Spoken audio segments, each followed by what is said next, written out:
story starts in a modern city on a very sunny day, showing a large office building. Inside the office, we see our protagonist, Song Jin-seong, working as he wonders about a strange event from the day before. Focused on his keyboard, he tries to remember what exactly happened last night. Then, he recalls how a blue screen suddenly appeared in his room and startled him quite a bit. Surprised by the floating shop window, he wonders if he's just seeing things. Taking a closer look, he tries to buy a canned tuna but can't because he doesn't have any coins. Soon after, he finds a hammer for smashing zombie skulls costing 5 coins. This image gives him a vision of several zombies coming toward him, which makes him very worried. Back at the office, he ignores these thoughts, thinking his mind is just tired from exhaustion. Unexpectedly, his furious manager appears. Walking toward him and shouting his name, the boss approaches him and asks if he's daydreaming again. Slamming his hand on the desk, he tells the young man to focus and asks if he took care of last week's work. Jin-seong knows the problem was with the other company, which didn't prepare the documents correctly. On top of that, he thinks his boss is incompetent and is now putting on a show for everyone to see. Annoyed by the lack of response, the manager glares at him with an angry expression. Then he yells and asks if the employee is going to keep responding to him like that. Suddenly, a female voice calls for the manager, making him change his expression instantly. A beautiful coworker offers him a drink and tells him to cheer up. Instantly, the man's angry face turns into a goofy smile upon seeing the woman. Grabbing her hand, he invites her to dinner after work. Completely forgetting about the argument, the manager keeps hitting on the woman, saying it would be a waste for her to go home looking so pretty. With an awkward smile, she declines the invitation, saying she already has other plans for today. The man accepts and says they can have a drink another time, while the woman politely agrees. As soon as the boss walks away, the woman sighs in relief, glad to be out of the awkward situation. Seeing this, Jin-seong thanks her for her help, and she turns to him with a slight smile. Looking at the sky, he can only think about how much he'd like to go home right now. Outside, he gets angry at his boss, thinking that if it weren't for his colleague, he'd still be in there. Smoking on the rooftop, he laments not being able to leave the company, as finding a new job would be difficult. Thinking about the help he received, he decides he'll buy the woman a coffee later. Just then, Seon-ah herself appears on the rooftop and finds him there alone. Surprised, he asks what brings her up there since she doesn't even smoke. The woman explains that she came up to escape the annoying manager for a bit. She says a client disappeared and now the boss is taking it out on everyone and still asking her out. Suddenly, she feels a chill and comments that the day is a bit cold, leaving the guy confused. The woman insists it's not normal and shows her goosebumps even though she's wearing long sleeves. He laughs and says she must be sensitive to the cold, but she pulls out her phone to prove her point. Then, she shows him a social media post showing snow in Africa. Jin-seong is shocked by the news and wonders if it's even real. She agrees it's strange, and at that moment, both of their phones start vibrating with an alert. It was a cold wave.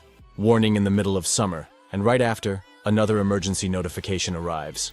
They read the alert, which warns of a sudden cold wave and a sharp drop in temperature. They both think it must be a mistake, as a cold wave warning in June makes no sense at all. Suddenly, a small snowflake gently falls onto Jin-seong's outstretched hand. His colleague complains about the cold while he stares at the snow in his hand. Completely shocked, they both look up at the sky and are surprised to realize it's actually snowing in the middle of summer. By nightfall, the once sunny city is now completely covered in snow.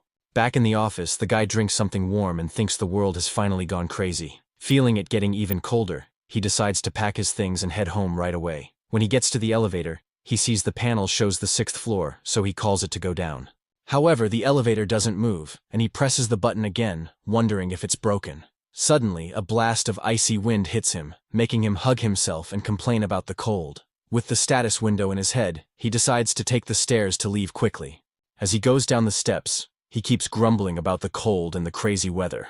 Nearing his floor, he hears the sound of the elevator doors closing behind him. Turning around, he sees the doors are open and wonders if the elevator wasn't broken after all.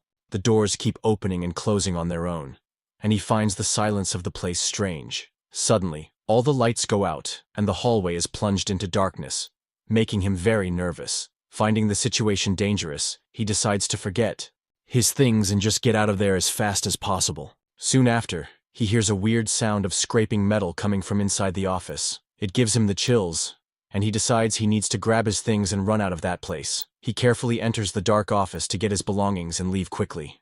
The guy finds the silence odd, and remembers there were more people there before he went to the rooftop. Arriving at his desk, he finds it all messy and wonders what happened. He notices the place looks like it was abandoned in a hurry and calls out for someone.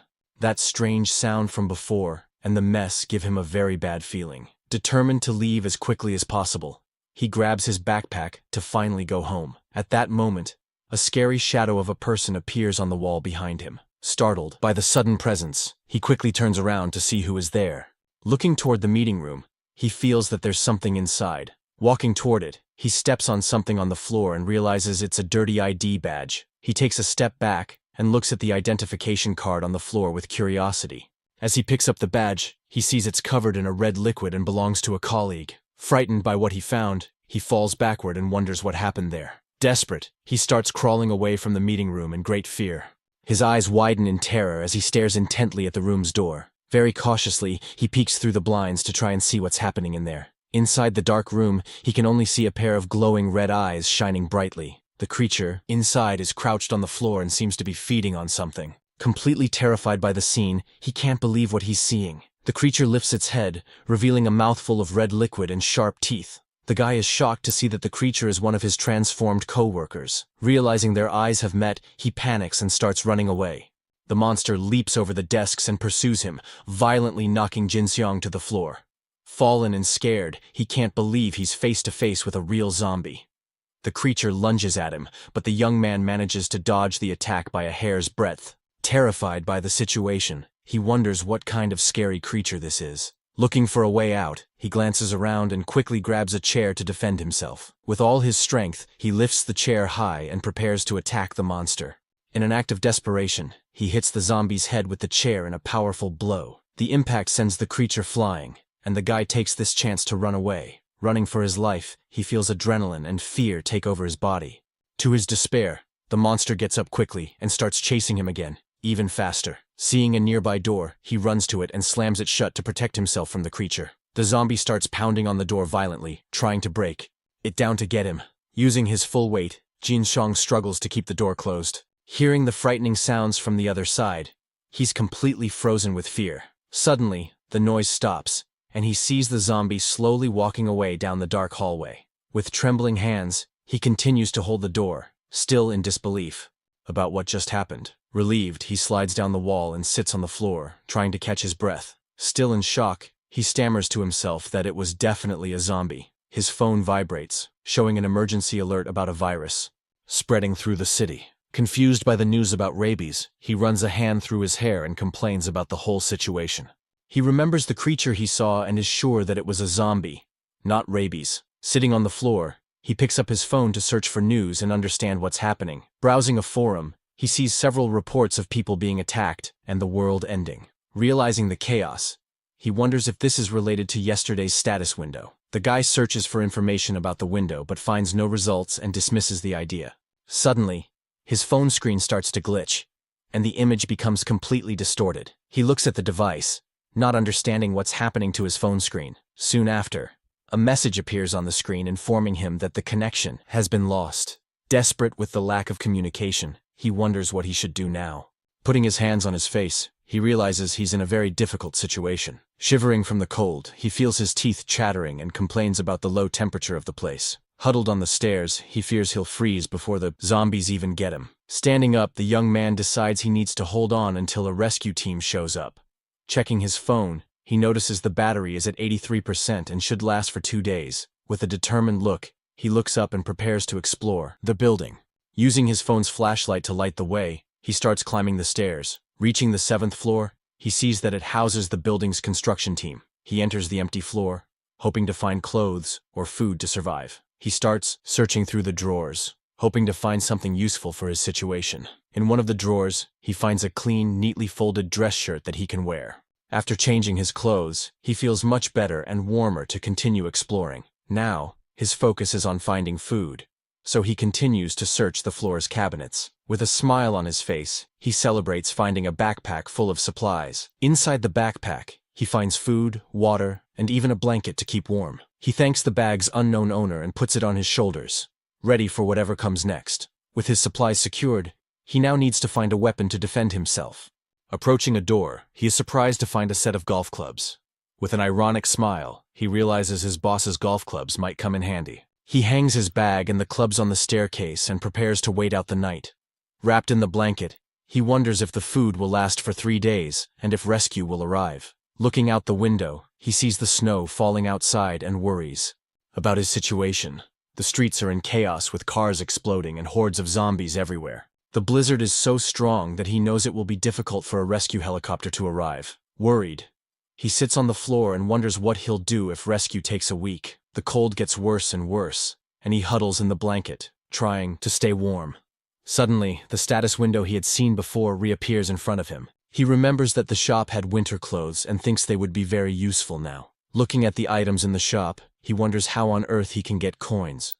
Focused on the blue screen, he tries to figure out a way to get coins to buy the items. With no clues, he lowers his head and tries to think of a solution to this problem. As the snow falls outside, he huddles in his blanket, feeling the cold increase more and more. Suddenly, he hears approaching footsteps and quickly gets up to investigate the source. The sound seems to be coming from the emergency exit door, so he prepares for a possible attack. The noise gradually gets louder, and he realizes something has tried to open the door. With his heart racing, the guy prepares for the worst and grips his golf club tightly. He throws off the blanket and positions himself to attack, thinking it's another monster. The doorknob starts to turn slowly, indicating the door is about to open at any moment. Holding the club with both hands, he raises it above his head, ready to strike. As soon as the door opens, the young man doesn't hesitate and launches an attack with all his strength. At the last second, a person runs in and narrowly dodges the blow. With no time to think, he prepares to attack again, golf club in hand. The man shields himself with his arms and desperately yells for him to stop the attack. Surprised, he recognizes the person as a coworker and slowly lowers his weapon. He remembers this was the annoying guy from the sales team and feels very disappointed. The man explains that he was in the break room when he heard knocking on the door from outside. He brags about being smart and locking the door from the inside to protect himself. Jinxiang says he just opened the door and ran, making his colleague think it was easy. Not caring about the story, the man gets his attention and points to his own hand. The man then asks if he has any food because he's very hungry, and the guy is surprised. Jinxiang denies having any food, thinking he can't share his emergency supplies. He decides to offer only water, and the person thanks him while watching him strangely. Suddenly, the colleague grabs Jinxiang's wrist and holds the bottle very tightly. With a desperate look, he asks if the young man is sure there's nothing else to eat. Seeing that strange reaction, the guy realizes something is very wrong with his companion. As he fills the bottle, he thinks about how unsettling the man's behavior. He notices the man is sweating a lot despite the intense cold in the place. Out of nowhere, the man transforms into a monster and lunges to attack Jinxiang by surprise. The creature grabs him and throws him violently to the ground, putting the guy in a dangerous situation. In a swift move, he manages to hit the zombie's face with the metal bottle he was holding. Seizing the opportunity, he grabs a golf club and prepares to finish the creature off for good. With all his strength, the young man lands a powerful blow on the monster's head, which falls to the ground. Even on the ground and injured, the zombie continues to groan and writhe in a frightening way. Seeing that the creature is still moving, he holds the club firmly for another decisive strike. Determined to survive, Jinxiang strikes the monster several times without any mercy. The attack is brutal, and he keeps striking until he's sure the threat has been completely neutralized. He doesn't stop attacking the zombie on the floor, making sure it won't get up again. After the final blow, the guy finally stops and observes the result of his terrible actions. Completely exhausted and shocked, he tries to catch his breath after the intense fight. The status window appears in front of him, showing that he earned 1 coin from the fight. Noticing the connection, he opens the shop and sees that he now has 1 coin in his inventory. Looking at the items, he finally understands that he needs to eliminate zombies to earn coins. Annoyed, he realizes he risked his life for just 1 measly coin and becomes frustrated. With a serious look, he analyzes the zombie's body on the floor to understand what happened. Approaching carefully, he investigates the body to see if he can find any clues. He then notices a bite mark on the man's arm and understands how he got infected. Kneeling on the floor, he sighs with relief and mourns the loss of his former colleague. He goes back to the office and sits down to rest and process everything that has happened. He smokes a cigarette and thinks that he can't trust anyone anymore in this situation. The guy finds a pack of cigarettes and puts it in his bag for later. Suddenly, he hears screams from outside and gets up to see what's happening. Looking out the window, he observes the horror scene unfolding on the city streets. A survivor bravely fights with a bat against a horde of hungry zombies. Unfortunately, he gets surrounded by the monsters and is quickly overpowered by their large numbers. In no time, the man is completely overwhelmed by the zombies with no chance of escape. The creature that got him turns around, revealing its now disfigured and terrifying face. Frightened by the scene, the guy steps away from the window and goes back inside the office. He sits in a chair and laments the terrible situation he's in. Now, looking at the snow falling outside, he prepares for another long night of survival. Lying on a table, the protagonist tries to get some rest in the dark, cold office. By the third day, his phone battery is at only 3%, and he's worried. With few snacks left, he has spent his time saving energy and looking out the window. During this time, he saw several people trying to escape, but they all ended up turning into zombies. Despite everything, he concludes that he needs to make a move and starts packing his gear to leave. Staying put will only bring him closer to the end, so he needs to find other survivors. With his backpack and weapons, he sets out, determined to find someone to team up with and get out of there. His first goal is the 6th floor to check if the entrance is really blocked as they said. Walking down the hall, he suddenly notices something unexpected and stops in surprise. With a glimmer in his eyes, he sees a light and is filled with hope as he realizes what it means. Excited by the discovery, he starts running through the office toward the light he saw in the distance. Reaching the window, he looks outside, but his joyful expression soon vanishes from his face. The landscape outside remains the same, with all the city buildings covered in a lot of snow. His eyes reflect the desolate city as he thinks about what to do next to live. He's disappointed to see it still dark outside, and his hopes diminish a little. However, the lights came on, so he concludes that someone must have turned on the emergency generator. This confirms his suspicions, and now he's sure there's another survivor in the building. Knowing the lights could go out at any moment, he needs to act very quickly. He needs to find the other survivor before the power runs out and everything goes dark again. The guy figures the person is on the 1st floor and starts heading down the stairs carefully. To avoid making noise, he takes off his shoes and carefully ties them around his neck. He descends the stairs silently, thinking this is better than attracting hungry zombies. Arriving on the 6th floor, he approaches the door to check the situation. On the other side, very cautiously, he peeks through the crack in the door to take a quick look down the hallway. He sees the entrance is blocked by heavy equipment, exactly as he had imagined. Excited by this discovery, he believes there might be more survivors than he thought. The emergency exit sign shows the way to the 2nd and 1st floors of the building. He approaches the lobby door and imagines there must be a lot of zombies. Nearby, taking a deep breath, he slowly turns the doorknob and prepares for what he'll find. Peeking through the gap in the door, he hopes not to find any creatures on the other side. Unfortunately for him, the lobby is completely infested with zombies, and the situation is very dangerous. The creatures are everywhere, and he realizes that getting out of the building will be an impossible task. Surprised by the number, he sees an entire horde of zombies wandering around the 1st floor. Relieved, he closes the door and realizes the zombies from outside haven't managed to get in yet. He hears the creatures banging on the glass door and fears it could break at any moment. With no time to waste, he runs down the hall to find the other survivor as fast as he can. Reaching the management office, he finds the door open and enters cautiously. Inside, he finds a frozen man and recognizes him as the building's security guard. The guy remembers how the guard would take off his clothes due to severe hypothermia. With respect, he closes the deceased's eyes and says goodbye to the man he saw every morning.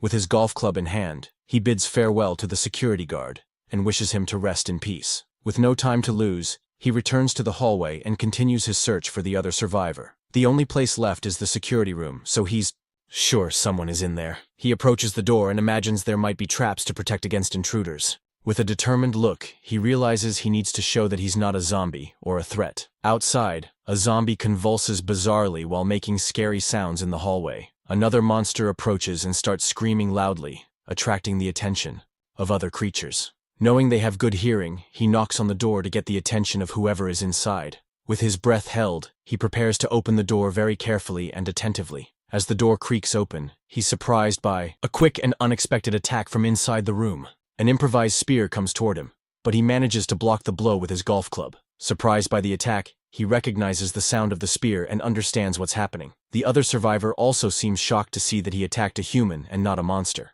In the distance, a zombie hears the noise of the fight and starts moving toward the security room. The man backs away from the door and prepares to attack again if he needs to defend himself. In a swift move, Jin Seong manages to disarm the guy and pin him to the floor. He disarms the guy and throws him down to show he's not a threat. Taking advantage of the distraction, Jin Seong manages to push the other guy into the room and closes the door. He quickly locks the door to ensure the zombies can't get inside. Now safe, the two survivors face each other, ready to find out who the other is. The man asks if he's human, and Jin Seong confirms it, as they both eye each other suspiciously. Jin Seong explains he came because of the generator, and the other immediately understands the situation. To identify himself, he shows his ID badge and introduces himself as the assistant manager of the sales team. The man introduces himself too, but Jin Seong worries about the possibility of him being infected. He analyzes the guy and notices he isn't sweating and seems to feel the cold just like him. The two continue to stare at each other, and Jin Seong tries to think of a plan for the situation. The other man notices the backpack on the young man's back and stares at him with a curious and attentive gaze. With the improvised weapon in hand, he remains on the defensive, ready for any move. Jin Seong notices the other isn't hungry and concludes that he is not infected. He tries to get closer, but the man backs away, making him even more suspicious. With his actions, Jin Seong realizes he's made the man tense and now needs to find a way to break the ice. With an idea in mind, he drops his golf club and takes the pack of cigarettes from his bag. The other man watches his movements carefully and remains on guard, not letting his defenses down. Jin Seong shows his hands to prove he doesn't want to fight and tries to calm the mood. He then remembers that smoking together can help people relax and decides to offer a cigarette. The other man looks at the cigarette and then at the guy with a doubtful expression on his face. Jin Seong takes out the pack of cigarettes and extends it to the man as a gesture of friendship and trust. With a smile, he offers a cigarette and hopes the other will accept so they can talk. The man accepts the cigarette and looks at him with a serious but now slightly more relaxed expression. Still holding his weapon, he seems calmer, and the two can finally understand each other. The man thinks for a moment and decides to accept our confident Jin Seong's offer. He takes the cigarette and asks for one to smoke while putting his improvised weapon on the floor. Jin Seong puts out the cigarette on the table, and the two finally start to relax a bit. The other guy says he feels alive again, and Jin Seong agrees with a smile. Suddenly the man's stomach growls, and he gets embarrassed by the unusual situation. He explains he only ate half a chocolate bar, and Jin Seong decides to help him with that. Jin Seong figures he must have gotten the food from the break room on this floor. The man opens his backpack and shows some instant noodles, breaking them in half. He offers half to Jin Seong and advises him to chew it well so he doesn't get sick. The two eat together, and Jin Seong asks if he cleared out the entire second floor. The guy confirms it and says he no longer needs to worry about storing food in the fridge. With his mouth full of noodles, Jin Seong continues the conversation with his new companion. Now calmer, they sit down to talk and better understand each other's situation. Jin Seong asks how the situation is on the second floor, and the man says it's not good. He says he was trapped in the break room with a colleague, and they shared the food. But his colleague insisted on leaving while he thought it was better to wait for rescue to arrive. In the end, the colleague left and got infected as soon as he opened the break room door. Jin Seong comments that there seemed to be a lot of zombies, and the man confirms he saw 4 of them. He only left because his battery was dying and he needed to find a way out soon. The man explains that he distracted the zombies and crawled out to escape. Jin Seong praises the man for escaping from 4 zombies, and he appreciates the compliment. He then asks if the other guy was the one who turned on the generator, and the guy confirms it. Seeing a power strip, he understands the power was turned on to charge something. The man with glasses asks if the phone is still useful, and Jin Seong looks at him confused. The other is surprised and asks if he survived all this time without using the internet. Jin Seong says there's no signal, but the man reveals that satellite internet is working. Shocked by the news, he remembers the company Spacelink and confirms he knows it well. The man explains that there are still servers running in some online communities. He offers to charge Jin Seong's phone and invites him to sit down. The phone starts charging, and Jin Seong is finally able to connect with the world. He sees posts from other survivors and realizes the internet is indeed working. Grateful, he turns to the man and thanks him for all the help he has offered. The two remain silent for a while and observe their surroundings with great attention and calm. Suddenly, the light starts to flicker, and they look up, worried about the situation. The man with glasses warns that the emergency generator is about to run out of power. He then asks what Jin Seong plans to do next and looks at him seriously. The guy says he's going to stay there, and Jin Seong realizes he wants him to leave. He understands he's a burden to the other, who just wants to protect himself and save food. Jin Seong agrees that they aren't ideal partners at the moment. With a determined look, the two face each other and decide it's best for each to go their own way. Jin Seong decides to leave because he knows he would be an obstacle for the other survivor. The man with glasses understands the decision and agrees to the two survivors separating. Before leaving, the man takes something from his backpack and turns to Jin Seong. He offers a flashlight and a portable charger as a farewell gift to the guy. Surprised and grateful, Jin Seong accepts the items, knowing they will be very useful. In return, he offers a lighter, and the man thanks him for the unexpected gift. The two say their goodbyes, and Jin Seong prepares to go on his way alone. With a smile, he turns and waves goodbye to the other survivor with a friendly gesture. The man wishes him good luck, and the two part ways, hoping to meet again. Jin Seong says goodbye and hopes they see each other again alive and well in the future. He hurries to leave before the power goes out and everything in the building goes dark again. Looking at the lobby door, he sees the zombies are still trying to get into the place. With his golf club in hand, he prepares to explore the rest of the building alone. He goes down the stairs and decides to head to the basement to get the company car and escape.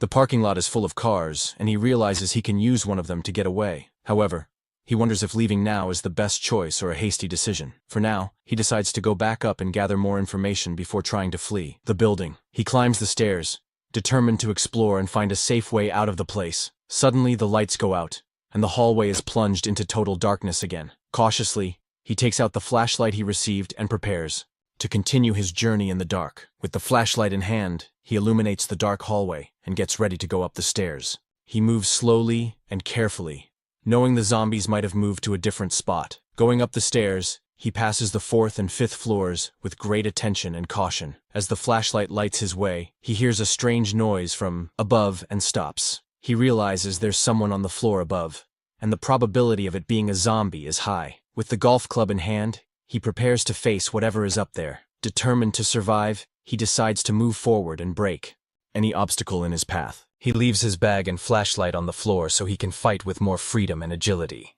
Suddenly, a zombie appears at the top of the stairs and starts coming down toward him slowly. Relieved, he notices the monster has its back to him, and he might be able to slip by unnoticed. Silently, he climbs the steps, taking the chance to pass by the creature without being seen. However, the zombie turns and attacks him by surprise with a quick and unexpected blow. The creature attacks him fiercely, but he manages to defend himself from the blow with his golf club. Startled by the sudden attack, he prepares to fight back and fight for his life. The zombie leaps at him, but Jin Seong hits it with the club, sending it flying. With a direct hit, he strikes the monster's head with all his strength and determination. The impact sends the creature flying into the wall with a loud and frightening sound. The zombie screams in pain, but Jin Seong doesn't stop and prepares for the final blow. With a battle cry, he attacks the monster with another powerful and definitive strike. The zombie falls to the floor, and Jin Seong finally manages to neutralize the threat and breathe. With the zombie's body on the floor, he can finally breathe a sigh of relief and rest. With his heart racing, he wonders if the fight is finally over and if he's safe. Unfortunately for him, the zombie starts to move again, and he realizes it's not over yet. He strikes the creature one more time with all his strength to finally finish it. After the blow, the status window appears and he earns one more coin for winning the fight. The blue screen shatters and he realizes the head of the golf club has also broken. He picks up the broken piece and decides to keep it as it might be useful in another situation. With the flashlight in hand, he investigates the body and wonders where that zombie came from. He checks the rooftop door and sees it's closed, so the monster must have come from somewhere else. Worried, he realizes the 7th floor may no longer be a safe place to stay.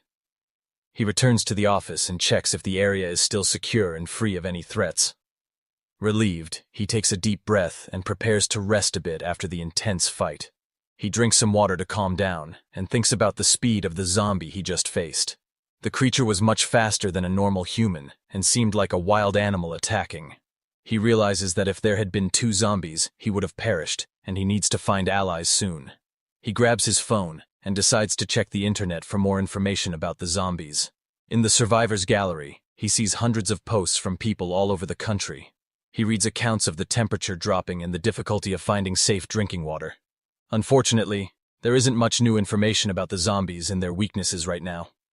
He summarizes what he knows, remembering they are sensitive to sound and have poor sight and smell. He knows he can only stop them by destroying their heads and that a bite is fatal. Frustrated, he realizes the internet is just full of people asking for rescue and no real help. This leads him to a terrible conclusion, and he realizes the government has collapsed. Devastated, he understands that no one is coming to save him, and that he's on his own now. Suddenly, he sneezes and feels his body shivering with cold and weakness in the office. On the 5th day of survival, he realizes he's about to catch a cold. He knows that getting sick now means the end, and he needs to find a solution quickly. To warm up, he starts doing exercises and generating heat with his own body. His stomach rumbles with hunger, and he decides to eat a chocolate bar to replenish his energy. He eats the entire bar because he knows he needs calories to survive the cold. After eating, he prepares to go out in search of more food and essential supplies. He decides to leave his shoes behind to make less noise and not attract zombies. He remembers there's still food in the development team's break room. The problem is that the zombie colleague has the backpack and there are more monsters around. He hides and observes the dark office infested with hungry zombies. He notices the zombie colleague is still wandering around the office with the backpack on. Jin Sung knows the only way is to eliminate the zombies one by one and get the backpack. He watches the monsters moving and plans a strategy to attack without being noticed. The first zombie is near the door, and he prepares to attack the monster by surprise. He approaches carefully and gets ready for the first confrontation in the dark office. He counts the zombies and realizes there's one more somewhere in the office. Confused, he wonders where the last zombie is and if it hasn't transformed. He needs tools to fight, but knows there's an unknown zombie nearby. With the flashlight, he peeks through the door's window and sees the break room is empty. He enters carefully, prepared for any surprise attack from a monster. The room is dark, and he uses the flashlight to search for supplies and tools. With a smile, he sees the supplies are still there, and he can take what he needs. Suddenly, he hears approaching footsteps and quickly hides so he won't be seen. With a determined look, he prepares to fuse his plan into action and lure the zombies. He uses a cup to make noise and get the attention of the creatures on the other side. The cup falls to the floor, and the sound attracts a zombie that approaches to investigate the source. The creature gets closer, and Jin Seong prepares to attack the monster by surprise. The zombie enters the room, and Jin Seong attacks it with a quick and precise blow. He strikes the monster's head hard and neutralizes it before it can react. With a smile, he celebrates his victory and prepares for the next step of his plan. Suddenly, he hears more zombies approaching and sees them trying to break down the door. The creatures pound on the door violently, and Jin Seong needs to act fast to escape. He looks in the mirror and sees the reflection of the zombies trying to get into the break room. He locks the door and celebrates that his plan worked exactly as he imagined. With the zombies trapped, he can finally grab the backpack with the food and supplies. With the flashlight in his mouth, he celebrates his victory and prepares for the next zombie. Suddenly, a zombie grabs him by the leg and pulls him to the ground with great force. The creature holds him tightly, and Jin Seong realizes he's in trouble again. The monster opens its mouth to bite him, but he manages to defend himself just in time. He shoves the flashlight into the zombie's mouth to stop it from biting his arm. With the flashlight holding the monster's mouth open, he buys some time to think of a plan. The creature tries to bite the flashlight but can't, and our hero prepares to fight back. He tosses the flashlight into the air and lands a powerful punch on the zombie's face. The blow sends the creature flying, and he gets ready for the next attack. With the golf club in hand, he finishes off the zombie with a strong and precise strike. His eyes gleam with determination as he prepares to face the other monsters. He doesn't stop and continues to fight fiercely to survive in the dark office.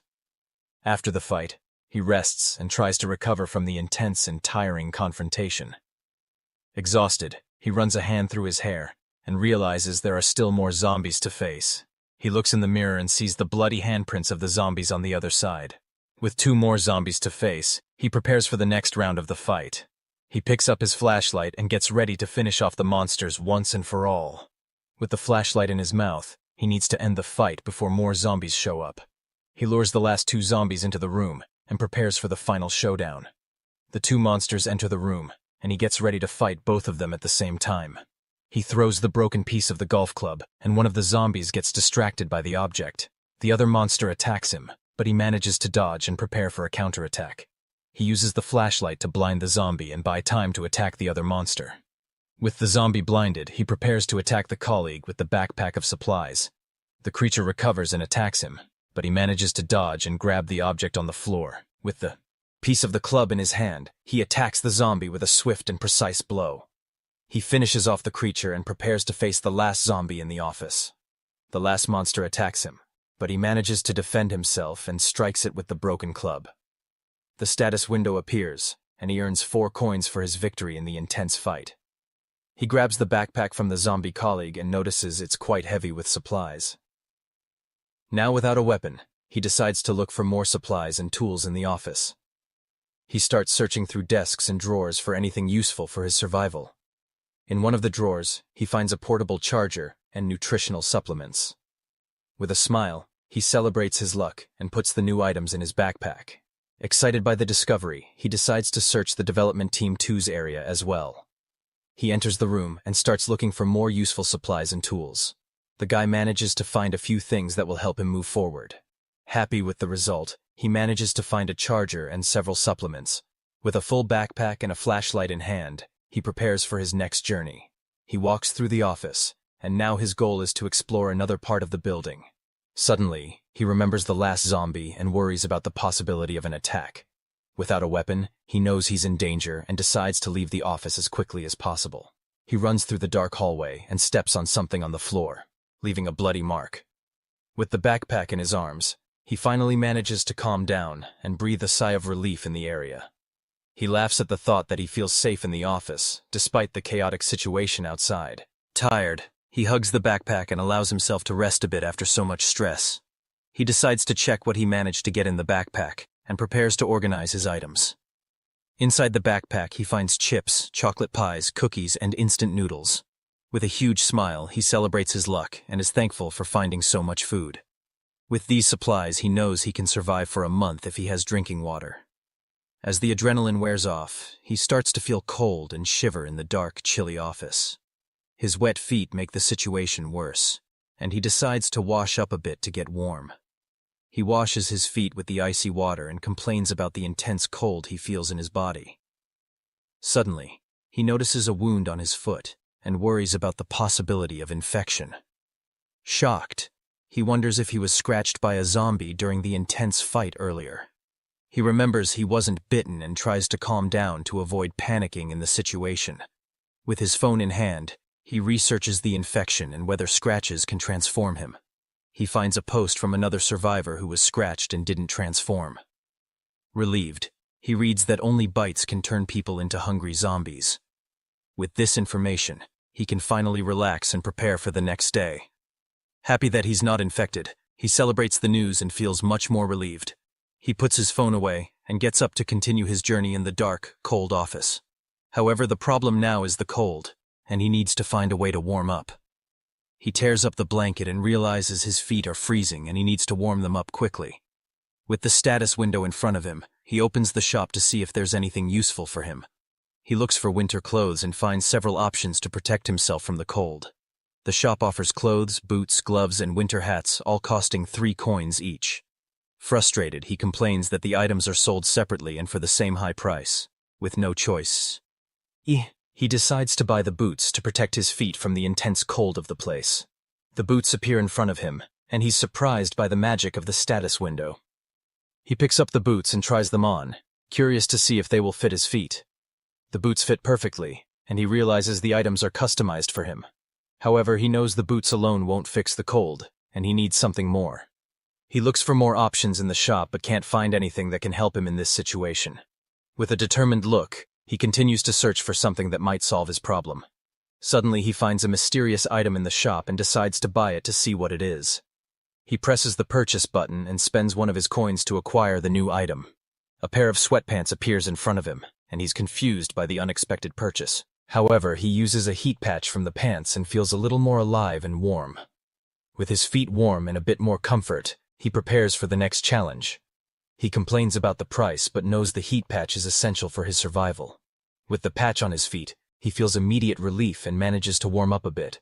With a smile, he feels alive again and ready to face whatever comes next. Sitting by the window, he watches the snow fall and prepares for another day of struggle. On the 7th day, he goes to the sink and realizes the water has been cut off in the building. He prepares for the worst and fills his bottles with the water that was still left in the tap. With about 2 liters of water, he knows he only has enough for a few more days. Lying on the floor, he despairs, realizing the water ran out just when he was feeling better. He picks up his phone and sees that other people are also reporting the water outage. In a post, a survivor says he's going out to look for a nearby supermarket. Other people ask if he went, and the man confirms he's on his way and will post if he makes it. He sees the post and notices that the number of new publications is decreasing every day. With a sad look, he concludes that most of the survivors probably haven't made it. Looking out the window, he can barely see any signs of life and feels more and more alone. He tries to stay optimistic and believes there are still other survivors out there. On the 8th day, he checks the post from the man who went out and sees there's no reply. With his hope dwindling, he realizes he can no longer just sit around waiting for a miracle. He looks out at the snow-covered city and knows he needs to act if he wants to survive. With a determined look, he gets up and prepares to go out in search of a way forward. With limited food and water, he knows he can't wait any longer and needs to risk it all. He knows that going out alone is a death sentence and needs to find an ally to survive. The problem is he needs a weapon to move around and look for other survivors. He only has a golf club, which isn't very durable and breaks easily against the zombies. The shop offers a hammer for taking down zombies, but it costs a pricey 5 coins. With 5 coins, he could buy winter clothes and a heat patch to keep warm. He decides to explore the other floors for supplies and weapons before spending his coins. On the 4th floor, he enters an office and braces himself for what he might find inside. He's confused to see the empty office and wonders what happened to the people there. With his flashlight, he illuminates the area and realizes there's no one there, and everything is silent. He notices blood stains on the desks and keyboards and starts to get suspicious. Besides the stains, he smells a strange odor in the air and realizes it's the smell of zombies. He doesn't understand where the bodies are or what happened in the abandoned office. He tries to open a door, but it's locked from the inside and he can't get in. Surprised, he wonders if someone is hiding in there but doesn't hear any noise. Suspicious, he prepares to break down the door and find out what's on the other side. With his golf club, he strikes the door's knob hard and manages to break the lock. He announces that he's coming in and prepares to face whatever is inside. With a strong kick, he opens the door and enters the dark room with his club in hand. The door opens, and he finally gets into the room to investigate the mystery.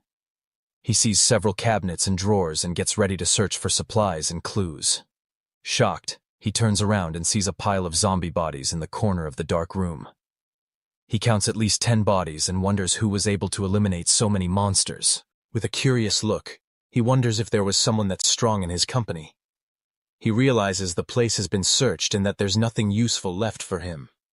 Frustrated, he realizes that someone has already cleared the floor and taken all the supplies.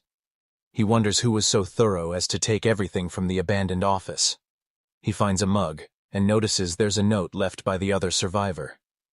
The note explains that the survivor cleared the floor and piled the bodies in the room. He reads that the other survivor left his shirt and warns him to avoid the 5th floor. The note reveals that the man is heading to the west coast to stay safe from the zombies. He regrets having missed the chance to find an ally by just 1 day. The survivor identifies himself as a colleague from the accounting team and a former Special Forces member. On the back of the note, he finds a PS that mentions a gift left in the drawer. Excited, he opens the drawer and finds 2 coffee packets as a farewell gift. With an ironic smile, he realizes the gift isn't that useful, but appreciates the gesture. On the 10th day, he eats a chocolate bar and reads the note from the other survivor. He remembers the warning to avoid the 5th floor and becomes curious about what's there. He goes up the stairs and decides he needs to find out what's happening on that floor.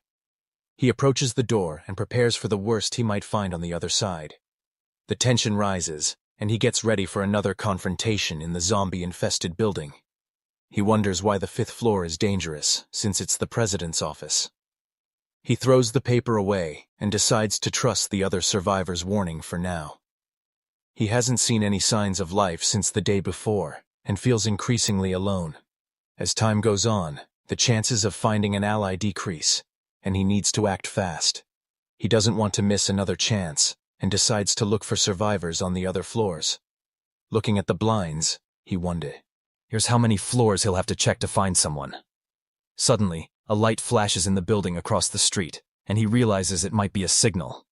He runs to the window and sees someone in the other building sending him a light signal. With a hopeful smile, he realizes he has finally found another survivor. He sees the person in the other building but can't understand what they're trying to say.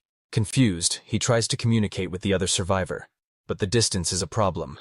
He uses his phone to try and read the message the person is trying to send him.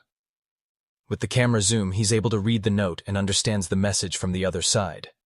The note says there are people on the 6th and 7th floors and invites him to join them. Excited, he celebrates finding more survivors and gets ready to head over there. With his golf club in hand, he prepares for another journey through the infested building. He goes to the president's office and wonders what he might find inside.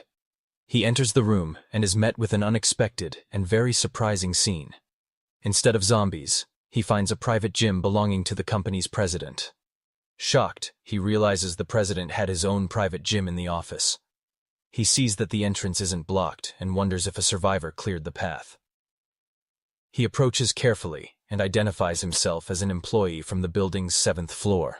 Suddenly, he trips on something and falls to the ground, knocking several objects off a table.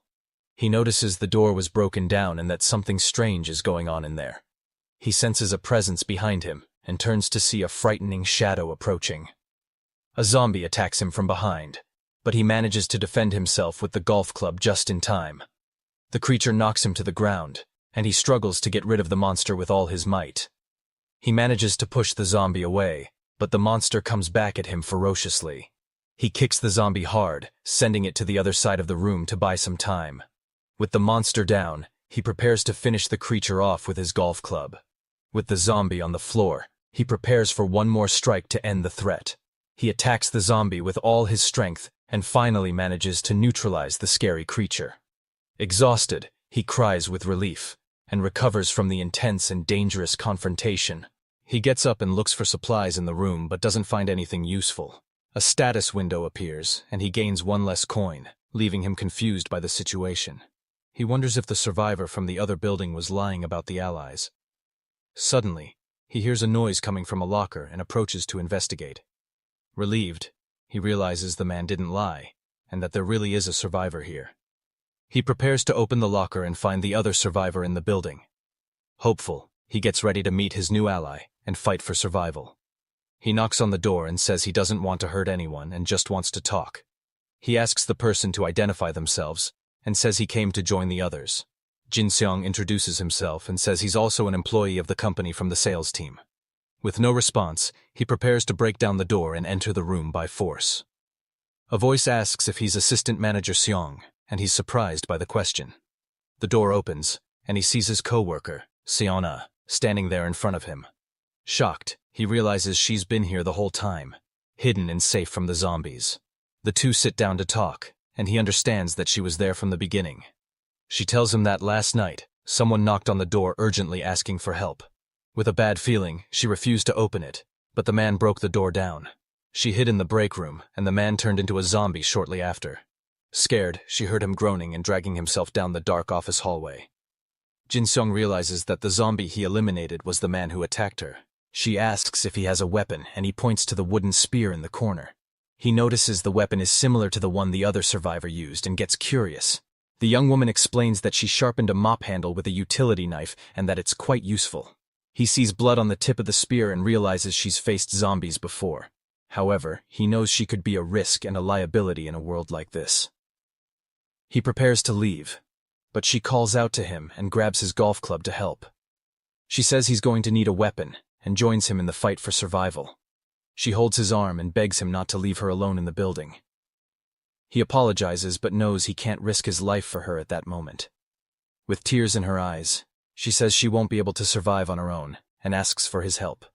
He pulls away and says he's very sorry, but he needs to go his own way to survive. She reveals that she used to practice fencing and could be a useful ally in the fight. Surprised, he looks at her, and she shows him a scar on her arm to prove her skill. She says she cleared the entire 6th floor and can show him the bodies to prove her strength. With a determined look, she warns that he'll regret it if he leaves her behind. Impressed by her confidence, he begins to reconsider his initial decision. She boasts about having won a silver medal at a national sports festival. With a handshake, they finally seal their alliance and decide to fight together. She says she has searched the place and that all the clothes and food are here with them. He asks about the chargers, and she explains that the satellite internet is working. Surprised, she realizes they need to grab every charger they can find. He asks how many zombies she's faced, and she tells him it was 8 in total. She finds the chargers and puts them in her backpack so they can use them later. He's happy to have joined her and knows his chances of survival have increased. She only finds 2 chargers and puts them in her backpack for their journey. With everything ready, she asks if they can go, but he asks her to wait a moment. He looks down the dark hallway and prepares for the next step of their plan. He notices the marks on the door and asks what happened for it to be like that. She explains that the man who broke down the door tried to crush it with a desk. He realizes the marks aren't from a desk and goes to investigate the area carefully. On the desk, he finds a caliper and is surprised by the unexpected discovery. With a smile, he picks up the tool and gets excited about finding a new weapon to fight with. He knows the metal tool is very sturdy and won't break easily. The young woman regrets that the weapon is short, but he doesn't mind that detail. With a smile, she says she has an idea to improve the new weapon they found. She takes the tool and starts working on her idea with great creativity, using some tape to attach the caliper to a long mop handle. When she shows him the new weapon, he is impressed with his ally's creativity. It can be used as both a spear and a grabber to pick things up. Grateful, he takes it and feels much safer to face the zombies. With their food supplies combined, they no longer have to worry about rations. He then notices a frying pan in her backpack and asks where she got it. Embarrassed, she explains that she brought it for a trade but ended up forgetting it in her bag. He takes the frying pan, realizing it will be very useful for melting snow to drink water. She asks how he knew she was there, and he explains about the message he received, telling her about the survivor in the other building, news that surprises her. As the two prepare to potentially find the other survivors and join forces against the zombies, he shows her the phone with the conversation. She reads the message and wonders if it's safe to join up with strangers, and they both agree it's risky, deciding that they can't trust just anyone in this situation. The young woman explains that she teamed up with him specifically because it is so hard to find someone trustworthy, stating that she doesn't want to take just anyone as a partner and would rather fight alone than in bad company. He agrees, and they decide not to join the group from the other building for now. She thanks him for considering her opinion and reveals that she thinks Manager Choi is still alive. Surprised, he asks for details, and she explains what happened on the first day. The manager was with her on the 6th floor but ran away and never came back. She admits that, being scared, she ignored the man's pleas for help and only found out he had escaped later. When he asks when the manager left, she says it was on the night of the 2nd day. He deduces that the manager might be on the 3rd or 5th floor of the abandoned building, and worries that if the other survivors don't get a response, they might try to join up with him, potentially forming a team that could come after them later. They decide to ignore these external factors and focus on their own survival. The good news is that they have 1 more coin and can buy something from the item shop. He thinks about buying a hat to keep warm, but knows there are other priorities, especially when he looks at the young woman and notices she is barefoot and must be very cold. He decides to buy the boots for her so she doesn't freeze and become a burden. With the decision made, he goes to press the purchase button, but hesitates when he sees the other options, feeling selfish for thinking of himself and his own size. Frustrated with the situation, he decides to choose later and falls asleep, tired from the fighting and daily stress. The next day, he wakes with the sunlight and prepares for another day of struggle. He asks the young woman how much battery she has, and she is startled to see him awake as she checks her phone right away. He complains that he's still not used to the cold, and she confirms she charged all the batteries except the one he left behind yesterday. Her phone is at 22%, and they need to conserve power, which reminds her of the solar generator on the rooftop. She asks if he's checked it. Surprised, he asks if there really is something like that in the building, and she confirms it, explaining that she was in charge of the project and that the generator was installed on the rooftop before the project was cancelled due to a malfunction that wasn't an equipment safety issue. He asks if she knows how to operate it, and she confirms she can get it running. Excited by the news, he decides to go to the rooftop to check the solar generator.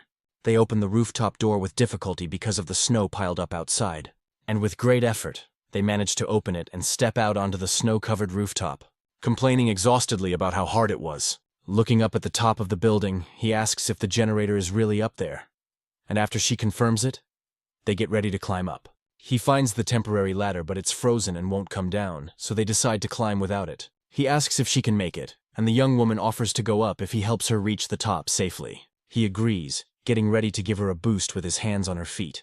And with a jump, she manages to reach the top and holds on so she doesn't fall. He watches her celebrate, noticing how agile she is and how she moves lightly and with ease. She looks for the generator and finds it covered in snow in the corner of the roof. With a smile, she confirms she found it and prepares to take it apart, saying she'll disassemble it and toss the pieces down for him to catch on the terrace. She throws the first panel, and he manages to catch it successfully and without any trouble.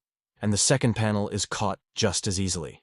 The last panel is the heaviest, and he struggles to catch it without dropping it. With all the panels on the ground, they prepare to install the solar generator, complaining exhaustedly about the hard work, but feeling relieved to have succeeded. She announces that the installation is complete and they finally have a power source, though she regrets that the snow will hinder its efficiency and he worries about the clouds. With the generator installed, they hope the power will be enough for them to survive. She remembers that with strong sun, the generator used to charge to 50% in half a day, and with the weak sun, they hope it can manage to charge at least a little. The next day, they check the phone and brace themselves for a disappointing result. The phone only charged 8% in an entire day, and they are frustrated. Disappointed, they realize that all of yesterday's effort wasn't worth much as she laments the situation, and he knows they can't do anything without the sun to help. Despite the disappointment, he says there's a new hope and a new idea for them, as he knows where they should go after leaving the office to survive. He reveals that their destination is the company warehouse to get supplies. She agrees with the idea, and the two of them prepare for the journey to the warehouse. Though the problem is how to get there, and he worries about the GPS and the phone's battery. She surprises him by saying it's no problem, and she knows exactly how to get there. Confused, he stares at her, and she reveals that the warehouse is near her house, as she used to walk her dog around there and knows the way by heart. Relieved, he celebrates their luck and is thankful to have her as an ally on the journey, realizing it was a good decision to team up with her and that she's a great partner. He calls her name and prepares to ask his ally an important question. She turns around and looks at him curiously, waiting to hear what he has to say. He asks what her shoe size is, and she's confused by the question. But with the information, he gets ready to buy the boots for her from the item shop. He lies and says he saw the boots and thought of getting them for her if they fit. She smiles and says she's a size 230 and thanks him for the kind gesture. Relieved, he sees that she's happy, and she offers to go with him. But he says he'll go alone and asks her to wait there while he gets the boots. She tries on the boots, and they fit her feet perfectly, like a glove, when suddenly the status window appears and informs him that a party has been formed between them. He discovers that any coin she earns will automatically become his, and now he realizes that having more members in the party is a huge advantage for survival. The young woman thanks him for the boots, and he concludes that he can increase the number of members. She asks about the status window, and he wonders if there are other functions until she calls his name, and he realizes he got distracted by the new system discovery. She worries about him, and he says he's just a little dizzy from not eating well, noticing she can't see the window and concluding that only he can see the system. So the two decide to eat something to feel better and plan their next move.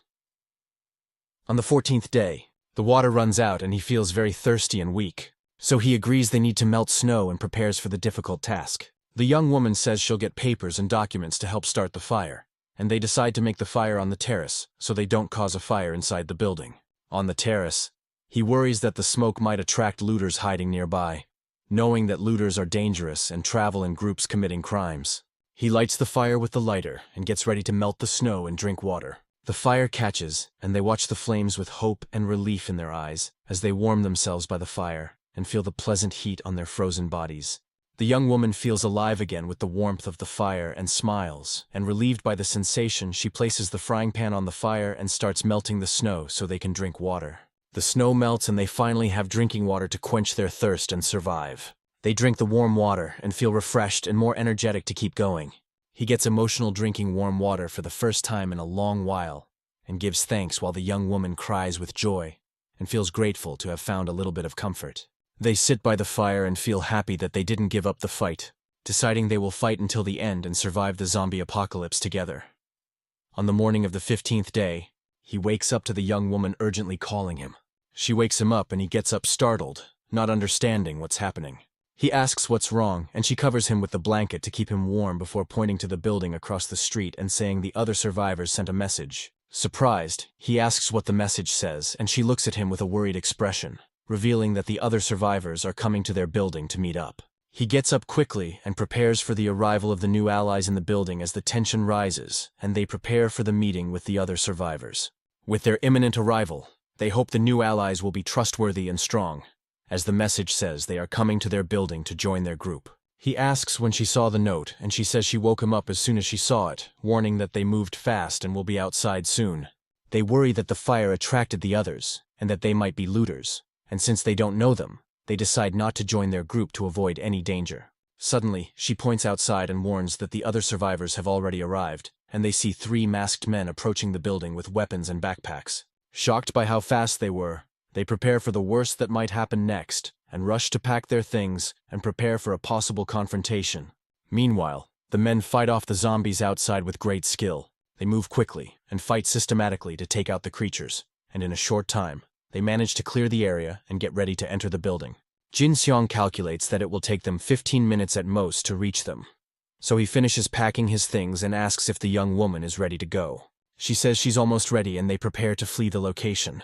Outside, the zombies continue to attack the men who fight bravely to survive, until suddenly, a horde of zombies appears and surrounds the 3 survivors on the street. Surprised by the number, they realize they're in danger and need to run.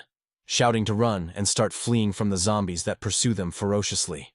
The 3 of them run down the snow-covered street looking for a safe place to hide, as one of the men uses a sledgehammer to defend himself from the attacking zombies, shattering a glass window to get inside the building and escape the horde of monsters.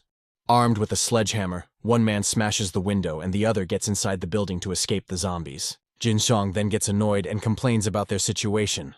When the young man asks if the girl left anything behind, she replies that she has everything she needed. He looks at some solar panels and decides to leave them. And although the girl protests that they will have no power, he insists that survival comes first. Hearing this, she falls silent and seems to agree. She then stands up, ready to keep moving with her companion, when a very loud crash echoes down the hallway, startling them. They realize the monsters are coming up the stairs, and they are faced with 2 options. Go to the roof or go down to a lower floor. While the roof would be easy to defend, the cold is a problem. So he decides to go down to the 6th floor to block the entrance and protect themselves. The pair begins to carefully descend the stairs, trying not to make a sound, and the young man warns the girl to stay ready as danger could appear at any moment. However, they soon encounter 3 strange men coming up the stairs toward them. The tension rises as they grip their makeshift weapons tightly to defend themselves. Suddenly, Jin Seong feels something strange. Time seems to slow down. His perception changes, and he can see everything more clearly. The girl says the same feeling from before has returned, stronger now, and she fearfully asks the manager what this sensation is. He confirms it and suggests the men must be looking for other survivors in the area. As the strangers continue down to the 4th floor, Jin Seong and the girl wait on the 5th floor. He warns her that the enemies are coming, and she says she is prepared and knows already. They get into position, holding their weapons firmly, but nothing happens, leaving the young woman confused by the sudden silence. They stare at the door, wondering why no one is coming, and the girl comments that the manager is acting strangely. He then reacts sharply, moving quickly away from the door just as a nearby glass window shatters into pieces. The girl asks if he is okay while he wonders what happened. He replies that he is fine and confirms she is also unharmed. He asks if the noise was an explosion, and she agrees. Jin Seong wonders why they would use explosives knowing the 2 of them were there, and remembers a warning to avoid the 5th floor. The girl thinks the department head must still be alive somewhere, likely on the 3rd or 5th floor if he hasn't moved. The young man grows worried, suspecting something terrible has happened to the other survivors, and decides to go down to investigate. His companion asks if they should go now, and he confirms, saying that if he is right, something bad has likely happened. His flashlight beam cuts through the dark hallway, revealing dust in the air, and he pulls the girl into a room to explore carefully. She is startled by the destruction and asks what happened there, and the manager tells her not to let her guard down, which she agrees with. Suddenly the girl stops and stares at something on the ground ahead, calling her companion and pointing into the darkness. Jin Seong looks and is shocked by what he sees. Lighting up the room, they find a person on the floor in a red puddle. He tells the girl to wait and approaches to investigate, finding the scene horrible and wondering why there are only 2 bodies and no more bombs. Noticing the door was completely destroyed by the explosion, he angrily complains about the situation and the difficult life he's leading. He wonders why they tried to take him out. then hears a familiar voice and recognizes it as Department Head Choi, who is injured nearby. The chief says he had no choice, and the pair sees his badly injured feet on the ground. The older man notices them and is surprised, calling out for Manager Seon with a strange smile that makes the mood tense. He crawls across the floor, reaching his hand out toward Jin Seong and calling for him. But Manager Seong is frozen in fear and surprise at the appearance of his superior. The man on the floor asks for help with a bizarre smile, his leg severely injured, and he begs to be saved, yelling that it's not fair and he doesn't want to die like this. Jin Seong just watches with a dark expression, saying nothing. The girl approaches and asks if Department Head Choi is still alive, and the older man looks at her with surprise before introducing himself and crawling toward them, pleading for help. The young man says he is sorry, but they have no medicine and are not doctors. Desperate, the man shouts that he wants to live and proposes a crazy idea: to turn into a zombie so he won't die, asking them to bring one to him or take him to the first floor to be caught. The manager apologizes and says he can't do that, pushing the man's hand away with a firm gesture. Furious, the chief yells, asking why they won't help him after he stopped the robbers, accusing them of having an affair and wanting to run away together. He then threatens to take everyone with him, revealing he still has one bomb left, and reaches out to grab something, but the manager yells at him in anger. The girl then realizes the other men were indeed looters and not friends. After the young man confirms there was nothing in their bags, and the girl laments her broken shield, she crouches down to check her equipment, and he agrees with her earlier statement. Jin Seong looks tense, glancing to the side and sweating a little after the decision. From her position on the floor, the girl looks up at the young man standing near her in the hallway. He states that the chief would have passed away anyway, a statement that confuses the girl. He explains that the man would have succumbed to blood loss and that their action merely lessened his suffering, telling her not to feel guilty, though she continues to stare at him with a sad look. When she asks about him turning into a zombie, he insists the end result would have been the same. With wide eyes, she seems to understand the logic behind his action and agrees, accepting the harsh reality of the situation. Through the broken window, the snow-covered city and clear daytime sky are visible outside, until the girl suddenly points and calls for the assistant manager. Approaching the window, the young man is shocked to see a huge horde of zombies gathered on the street below them. On an online forum, people are commenting about the explosion and the large number of monsters. And reading the messages, Jin Seong states that they weren't the ones who spread the news. Now that the location is a topic online, more looters and zombies are likely to show up. He concludes that most monsters from the day before are still around, meaning the lobby must be packed with no room to walk properly, so they need to leave by the next day before the emergency exit is taken over. He suggests they check the situation on the first floor, and the girl, wearing a headlamp, leads the way down the dark stairs. She suddenly stops, asking him to wait, and if he hears a noise, a loud banging sound echoes, and the young man says it seems to be coming from above. The two fall silent, looking at each other worriedly. Peeking through a crack, he sees a frightening, blood-covered figure walking around, and the young woman is so terrified she covers her mouth to keep from screaming. She wonders how it's possible, suggesting it could be a zombified Manager Choi, but quickly dismisses the idea as he should be gone. The young man supposes one of the looters was caught and came up the stairs, but finds it unlikely, as the man would have transformed already. He thinks a survivor from the third floor came up. A monster climbed the stairs, or the creature got in through the broken window on the fifth floor. Seeing a zombie crawling through the window, they decide to go with the first theory for now. They decide to go back to the first floor, where they see a horde of monsters. He knew it would be bad, but didn't imagine it would be this bad, and declares the floor lost. The girl worries about the security room and what might have happened there, thinking Assistant Manager Choi would have heard everything up close. Jin Seong's hand trembles slightly as he considers the danger, telling his companion that leaving through the front door would be a terrible idea. She suggests using the underground parking garage, and he agrees, noting he had seen zombies there before, and now they will see how many have gathered. The girl estimates about 10 monsters, which he says is fewer than in the lobby. She thinks the snow made people abandon their cars, and he sees many places to hide. Since it's underground with no wind, he reasons that if they are fast, the zombies won't smell them. Jin Seong then points to a mirror and asks what the girl can see. She looks carefully and reports she can see the B1 level, though the image isn't very clear due to the difficult angle, and the number of monsters is similar. He decides to go up to the 7th floor. Back in the office, the girl comments that it would be best to escape by car as she writes down the plan. But he remembers the car was left in the cold for a long time, so the battery might be dead, and dismisses the idea. The young woman regrets they don't have bicycles for their escape. so the pair focuses on mapping out the best escape route on foot. Outside, heavy snow is falling, and the temperature is 35 degrees. With their backpacks already packed for their imminent departure, and with 5 hours to go before they leave, the girl asks why her companion isn't sleeping. Surprised, the young man asks if it was that obvious, and she replies yes, because he hasn't stopped moving and tossing from side to side. The young man falls silent and turns his face away with a serious, thoughtful expression. The girl asks if he's like this because of the person they found on the first floor, and he confirms. She says he can bring them along if he wants to. Jin Seong thanks her but declines as it would put her life in danger too, stating it's a shame because it was someone trustworthy, and she laments the dangerous situation outside.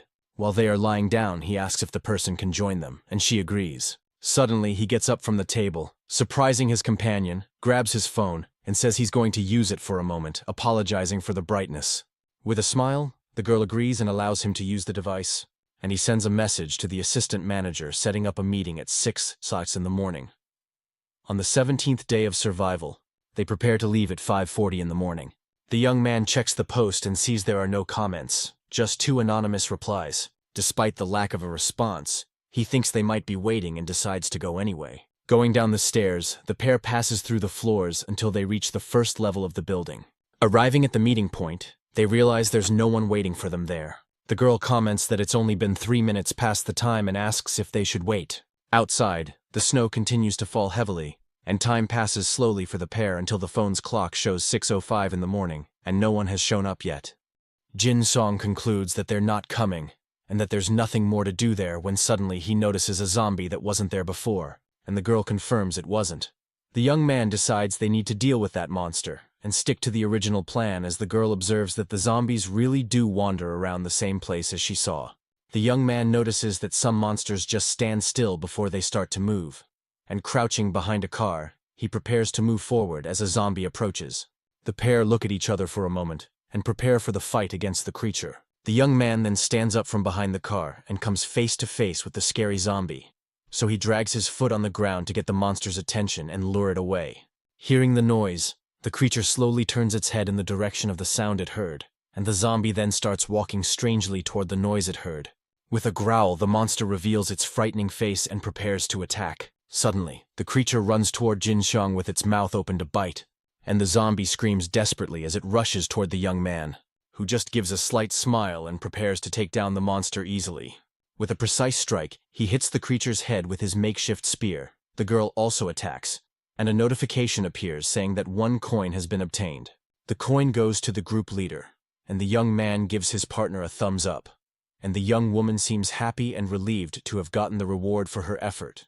The pair then continues walking through the parking garage, careful not to be seen, and they head toward the exit of the underground parking garage of the abandoned building.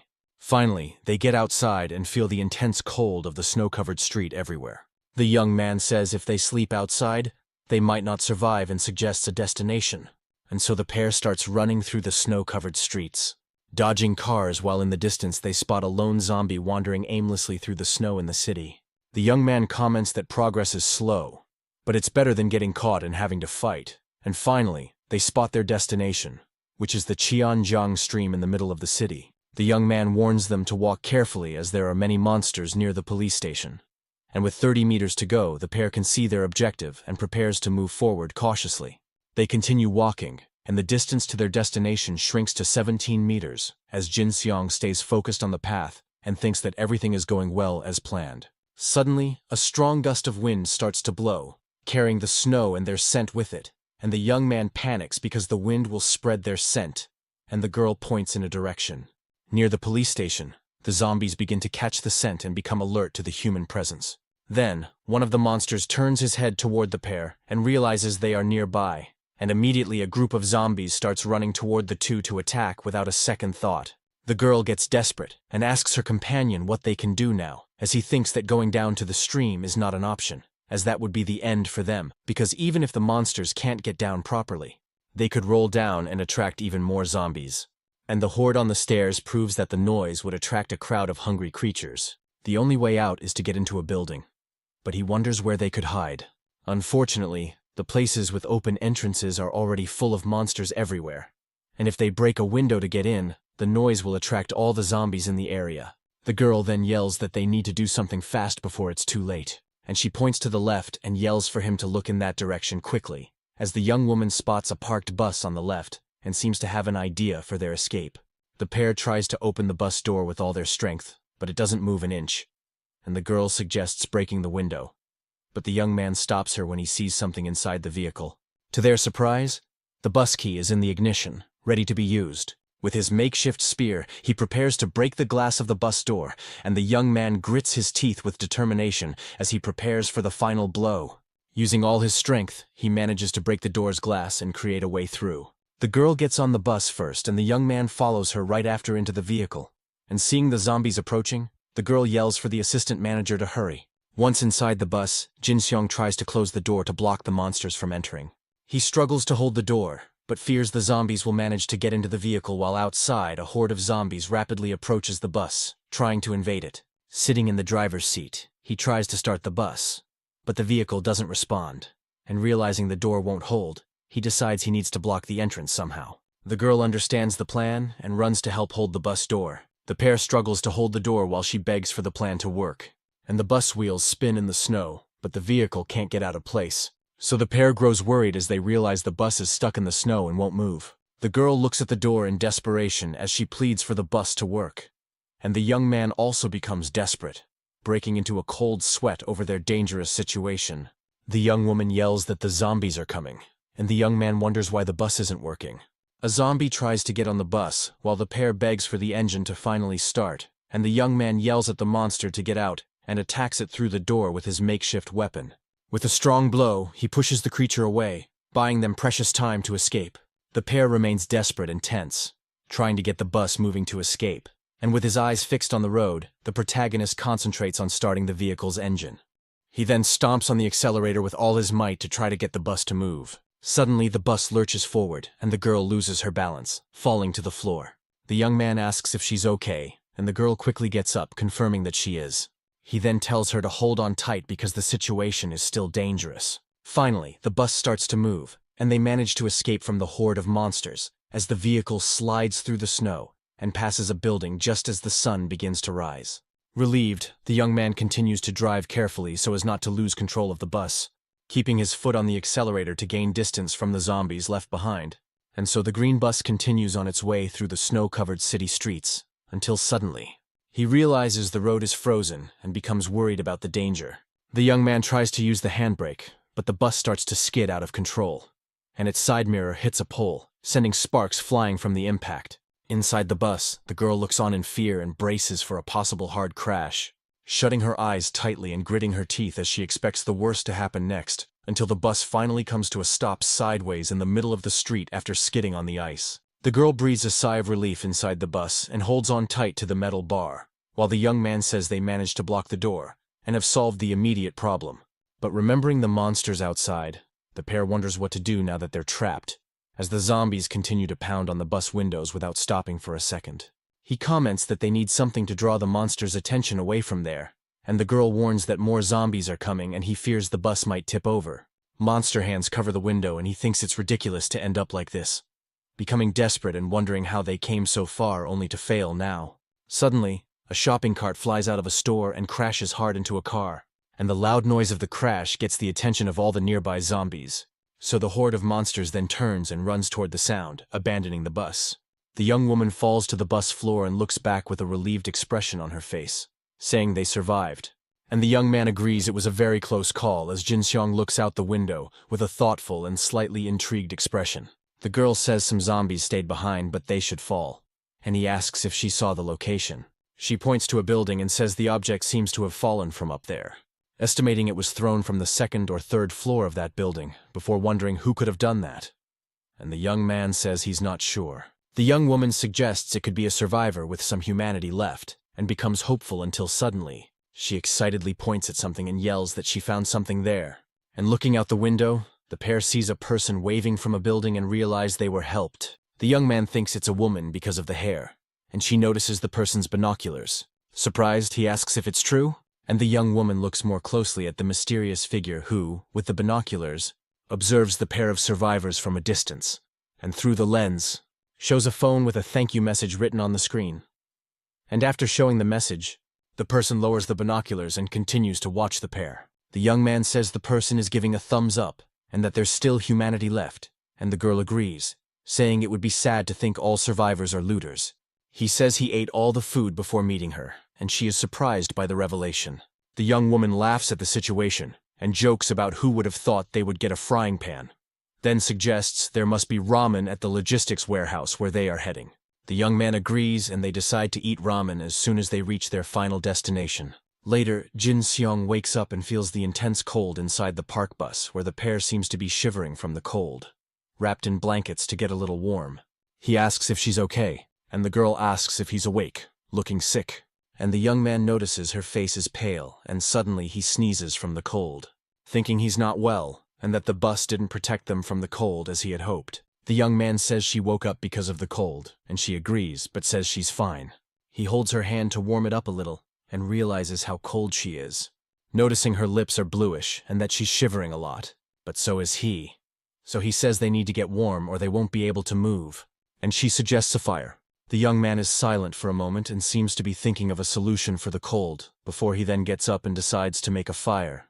But the girl asks if it will be right there, saying they could suffocate from the smoke, and he explains they need a hole. But breaking the window would make too much noise and attract the monsters into the bus. So the pair then looks up at the bus ceiling and seems to have the same idea at the same time. Using their spears, they manage to make a hole in the bus ceiling for the smoke, and the girl celebrates excitedly, saying they managed to make the hole they needed, while the young man praises the work, and suggests making 3 more holes to ensure ventilation.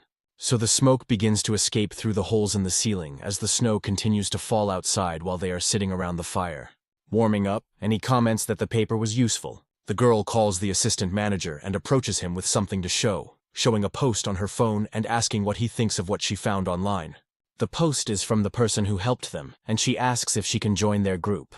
The young man decides to check and takes the phone to reply to the person's message, sending a message asking which building the mysterious person is in. And the person replies that they are in a building with a convenience store on the 1st floor and, to confirm their identity, asks them to state the model of the car in front. The girl looks out the window and says it's a white Sonata parked in front of the store. The person confirms the answer is correct and asks to join them on their journey. And holding the phone, he wonders what to do now with the mysterious person's request. Meanwhile, in the survivor community, someone reports that they opened a window to look outside. The person was terrified when they saw a zombie on the wall and threw everything they had to knock it down. The creature was clinging to the window, trying to get in, while the guy hurled objects at it. Scared, he wonders if the monsters can now do parkour or are some kind of mutant. It turns out the zombie was the director of a climbing gym and used his old skills. The clock shows 8:56 in the morning, and we see the building where the survivor is. Inside the bus, the pair prepares to leave and meet the person who helped them earlier. The girl then asks the manager what he thinks about the post on mutant zombies they saw. The young man says he was already expecting it, and the girl gets curious, asking how he knew. He remembers that the 5th floor window was broken, and that the zombies had climbed up the wall. Walking down the street, they observe the zombies, and the girl understands how they got up there. The young man says they are getting close, and the pair continues walking with great care. Exactly at 9:15 in the morning, a new character comes out of a building and walks toward them. With a serious expression, the mysterious young woman approaches the survivor couple on the street. Jinsong's companion asks if this is the person they came to meet. The newcomer waves happily, and the girl feels envious of her very warm winter jacket. Jinsong smiles and thinks that maybe they can get winter clothes now too. Suddenly a zombie attacks the new ally from behind and throws her to the ground with great force. Lying in the snow, the young woman looks up at the sky, shocked by the surprise attack she just suffered. The pair is shocked and frozen by the horrible scene that just happened right in front of them. They watch the girl on the ground as zombie echoes fill the street. The young man covers his mouth with his hand and feels a knot in his stomach at the terrible sight. Several zombies approach, drawn by the scent, and surround the young woman lying in the snow. Jinsong realizes that if they stay there, they will also be in danger of being caught. With regret, he decides they need to leave and leave the new ally behind. The couple then turns their backs and starts walking away from the tragic scene. The young man stops for a moment and looks back, seeing the girl reluctant to leave. He touches her shoulder and says they need to get away from that dangerous place. With a sad look, she agrees, and they continue walking away from the commotion. The girl then spots a convenience store and points in that direction with her flashlight. The young man smiles upon seeing the store and seems to have an idea for finding supplies. However, his smile fades when he realizes the store is completely empty. He comments that it's no wonder there were no zombies around, with the store being empty. The girl notices that the soda cans have been crushed and suggests checking the storage room. In the storage room, they find a few intact drink cans on the floor. To their surprise, there are cans of beer that someone seems to have left there on purpose. Jin-seong's companion asks if they should take just 2 cans of beer. In a subway station, the turnstiles are stopped at the red "Do Not Enter" sign. The young woman laments that the clothing stores were all looted and they found nothing. The young man says he had hope, but the girl didn't expect to find winter clothes in the summer. She never imagined everything would be looted, and he finds it funny that the cell phone store is intact. They will have to walk more than they thought, but it shouldn't be more than 20 kilometers. The girl then remembers seeing something strange on the wall and shows her partner the phone. She took a picture of a message written on the wall of the subway station they passed. The message said that the chaos exceeded expectations, and the person didn't know what to do. Jin-seong finds the message creepy, and the girl warns that the battery is dead. He then decides they need to keep walking, and the pair continues down the corridor. With slow, careful steps, they explore the dark and silent subway station. Holding their makeshift weapons, they light the way with their small flashlights. The young man comments that the place is very clean, and the young woman agrees, finding it all strange. The lack of zombies or bodies means they are all gathered somewhere. The girl gets goosebumps just thinking about encountering a horde of monsters all at once. Suddenly, they reach the tracks and find a train stopped at the station platform. Carefully, the young man lights the way and points the flashlight for the young woman to go ahead. Standing in front of the train, the pair prepares to investigate the inside of the vehicle. A torn piece of paper on the ground catches their attention near the train door. Inside the train, the girl says there's nothing. He confirms, not even bodies on the floor. Suddenly, the girl spots something strange and asks what that object on the seat is. The young man gets closer to see better, and the young woman opens the mysterious wooden box, finding a very sharp and shiny kitchen knife inside. The young man thinks the range is short, but the sharp blade could be very useful for them. The girl then shows a Bluetooth speaker she found, and suggests using it to attract zombies. He regrets not arriving sooner, as there's nothing else useful on the abandoned train, so the pair decides to leave the train and continue their journey through the subway station. They walk carefully through the dark and silent station, moving forward until a tall, shadowy figure appears in the corridor, and they wonder what happened. The young man stops suddenly, and the figure in the darkness catches the pair's attention, making them alert as they prepare for the danger that may lie ahead. The young man throws a rock to test its reaction, and the figure doesn't move an inch, remaining motionless and showing no reaction to the noise of the rock. The flashlight beam then reveals a huge, terrifying zombie standing in the middle of the corridor.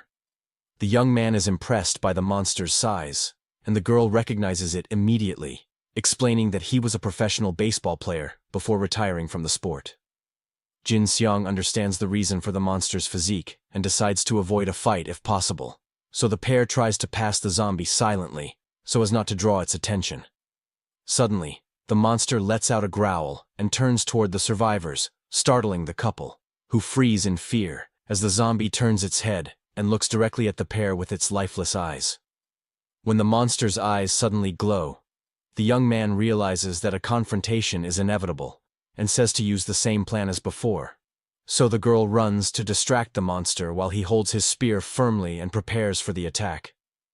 As the zombie advances, it runs toward him with impressive speed, surprising him as it gets close and tries to attack. But Jin-seong manages to defend himself in time and hits the monster's chest with the tip of the spear, creating an opening.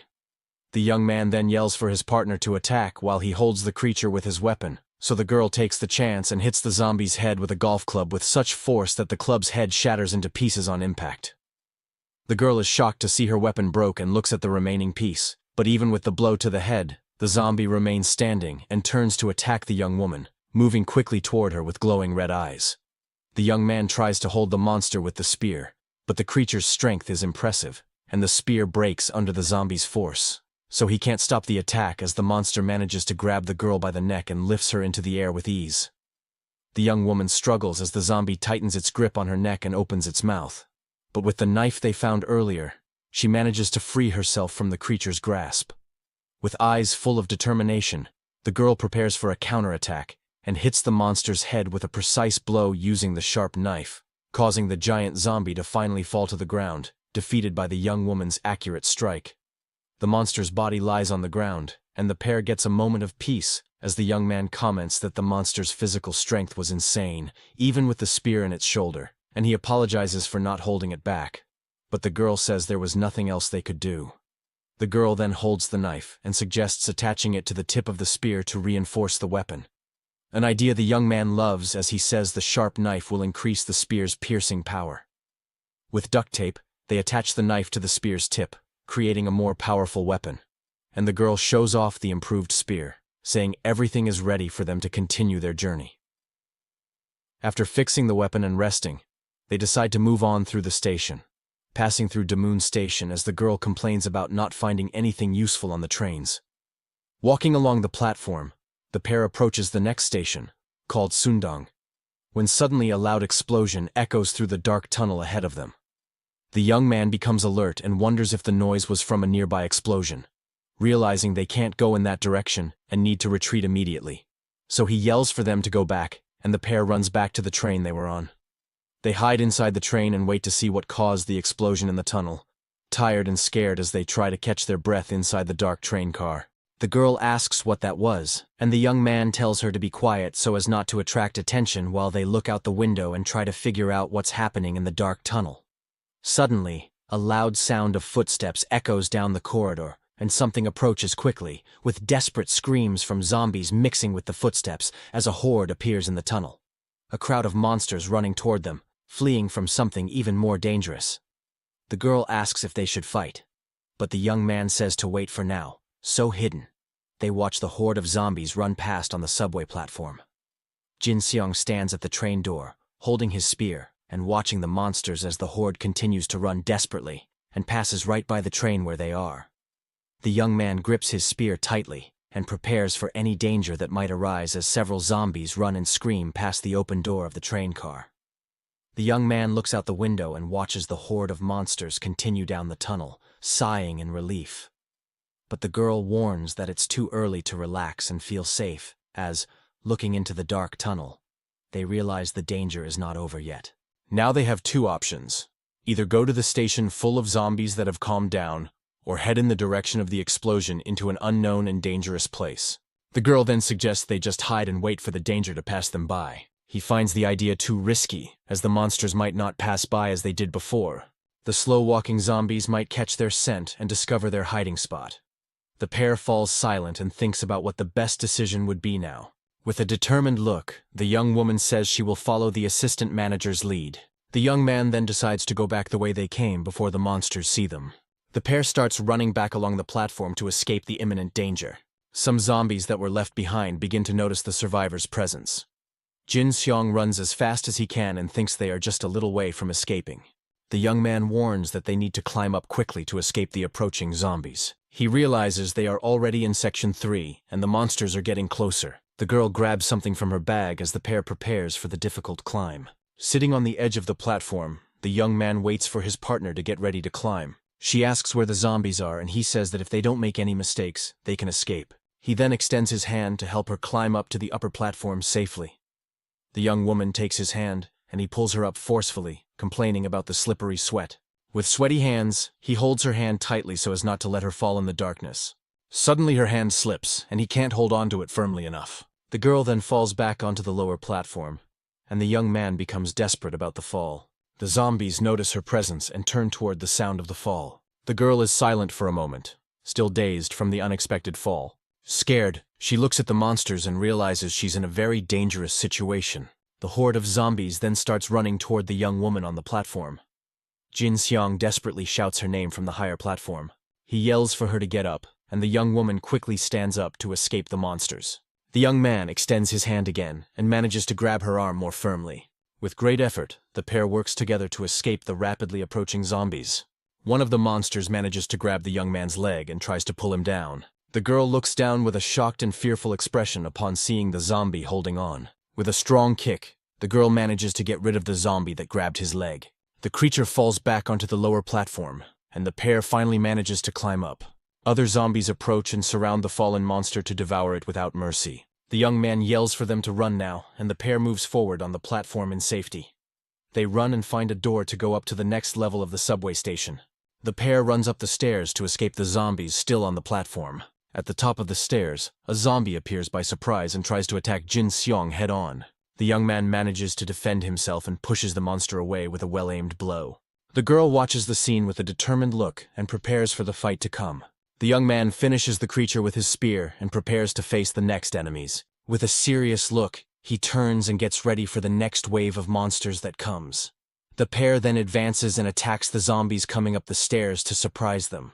One of the monsters screams in pain as it's hit by the survivors with their weapons. The silhouette of a zombie is pierced by Jin Seong's sharp spear in a precise strike. The girl prepares to attack with her weapon and shows her skill in hand-to-hand combat.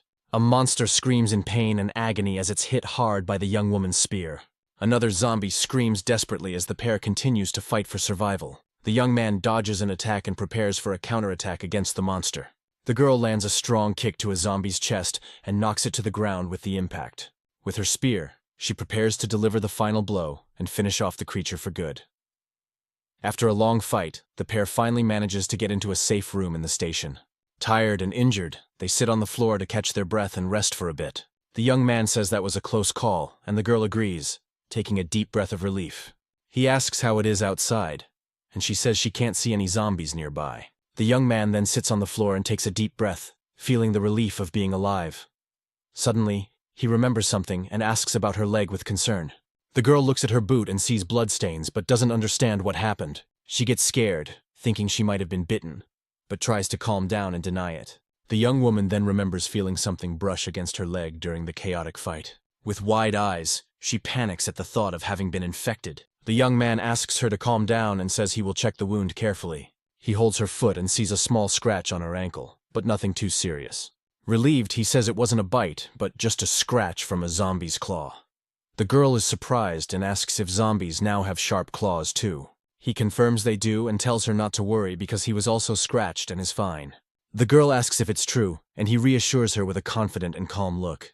The young man states with certainty that she will be fine and doesn't need to worry about the scratch. With an expression of pain and relief, the young woman takes a deep breath and tries to calm down. She starts to cry and says she seriously thought that would be the end for her. Her leg shows a small scratch, but the injury doesn't seem to be serious. The young man says it was good to find a first aid kit to disinfect the wound. He complains that the kit is incomplete, with no alcohol, coagulants, or saline solution. The girl agrees that they were lucky to find the kit anyway. He notices the food has been looted, but his partner thinks the looters passed through quickly. Jin Seong suggests they rest for a bit, and the young woman agrees with the idea. Suddenly, he hears a noise and turns to investigate the source of the sound. With a surprised look, he notices something he hadn't seen before in the room. He finds a key shining on the floor and realizes there was still something useful there. With the key in his hand, he smiles and says he won't have to worry about where to sleep. He looks for something else and complains that he messed everything up in his haste to find it. Rummaging through a bookshelf, he finally finds what he was looking for. With a victorious smile, he locates the subway station's logbook. Flipping through it, he finds important notes about the station's routine. He discovers a locker password written in the logbook and celebrates the discovery. The young man then goes to the locker and prepares to open it with the password he found. He turns the lock and manages to open it to his companion's surprise. The girl asks if he knew what he was doing, and he confirms with a smile. With wide eyes, she is shocked and can't believe what she's seeing. She then asks how he knew all that and is very curious to find out. Jin Seong then reveals that he used to work in the subway before the apocalypse. He explains that he learned that the codes for the safes are always in the logbook. The girl asks if there's anything special in the safe, and he says it's mostly keys. However, the young man reveals that the most important item for them is stored inside. With a smile, he opens a wooden box and reveals a shining gas gun. The young man explains that subway stations always keep firearms for emergencies. The weapon is for cases of robbery or attack, as employees need to be prepared. He then hands the wooden box to his partner and asks her to keep it safe. The girl refuses, saying she has never touched a gun and wouldn't be able to use it. Jin Seong agrees with her point and seems to understand the young woman's hesitation. He then puts the box in his backpack and gets ready to continue their journey. The young man shows the key found earlier, and the girl asks what it's for. He hands the key to her, and the young woman takes it with a curious expression. With a confident smile, He says the key is for the station's employee room. They find the employee room, and the girl recognizes the place immediately. The young woman asks him to open the door quickly, and the young man prepares to use the key. He then puts the key in the lock and successfully opens the door. The pair look at each other with a smile of relief and surprise for having found a shelter. They enter the room, and the girl holds the door to make sure no zombies follow them. Lighting up the place, the young woman realizes the room is small and worse than her old shelter. Huddled in a corner, a strange pale man is covered by a dark cloth. Scared, the pair prepares for danger while the young man holds a drink in his hand. The girl approaches the huddled man and tries to check if he's okay or a zombie. The man then lifts his head and looks at her with a vacant, lifeless gaze. The girl realizes he has already passed on and is lifeless in the corner of the room. She says he doesn't look infected, but rather passed from hunger, and she apologizes for taking the clothes. After taking the clothes and blankets, the pair prepares to rest for a while. Lying together on the bed, the girl comments on how good it is to be able to rest in a safe place. The young man suggests taking the blankets, and she wonders if they'll be able to carry everything. He says yes because the food is running out and their backpacks are almost empty now. The young man comments that he could fall asleep like this, and the girl tells him to rest well. The clock on the wall shows almost 1:30 in the morning, and time passes slowly for them. Jin Seong thinks they have food for 2 days and need to reach the warehouse. He then looks at the system and sees a set of winter clothes for 3 coins. The young man thinks it's getting colder and that they'll need warm clothes to go outside.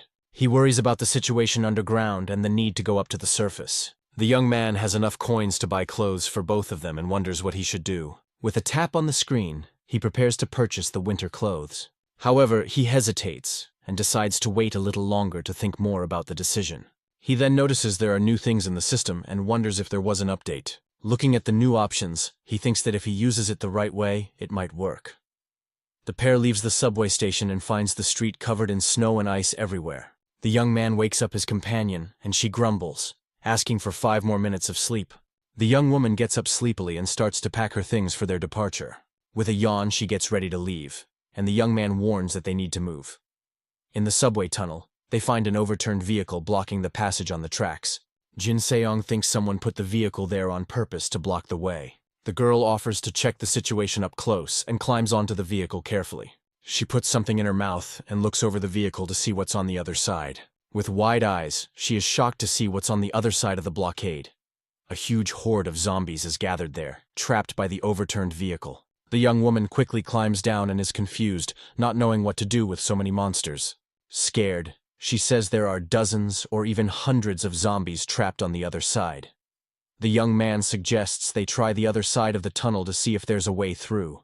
The pair then runs to the other side of the station in search of a safe exit. They realize that this is the only subway line to their destination and are left with no options. The only way out is to go back to the surface, but the strong wind outside is a big problem. The young man says they can't hesitate and that they need a way to mask their scent. He suggests searching again for something useful they might have left behind. The girl goes ahead, and they start searching the station once more. Jin Seong then stops for a moment and seems to have an idea to solve the problem. The young man opens the system and looks at the screen with a serious, focused expression. He finds an item called Explorer that allows him to buy hidden items in the shop. Jin Seong then decides to buy the item to see if he can find anything useful. With a tap on the screen, the item appears, and he understands how the system works. He then starts looking for something specific and types in the search bar. The young man wonders if it's possible to find a vaccine for the zombie infection. Hopeful, he types the word vaccine in the search and waits for the result. Unfortunately, the system finds no results for his search. He tries other words like antibodies and virus vaccine, but nothing works. No results are found, and the Explorer item is not consumed by the system. Disappointed, the young man sighs but thinks it was worth a shot anyway. He then decides to look for a deodorizer to mask their scent. To his surprise, the system finds a deodorizer that lasts for 90 minutes. However, the item costs 1 coin, and he finds the price a bit expensive. He calculates that they will need at least 3 deodorizers each for the journey. The young man complains that he had just saved up some coins, and now he's going to spend them all. After the purchase, he is left with only 1 coin remaining in his system account. The girl is surprised to see the deodorizers and asks where he found them. She holds one of the bottles and wonders if the product will actually work against the zombies. Jin Seong suggests they try it, and in the worst-case scenario, they'll go back to the station. The pair sprays the deodorizer and gets ready to leave the subway station. He asks if she's ready, and the girl confirms with a determined expression. They then leave the station and face the snow-covered street and the strong wind.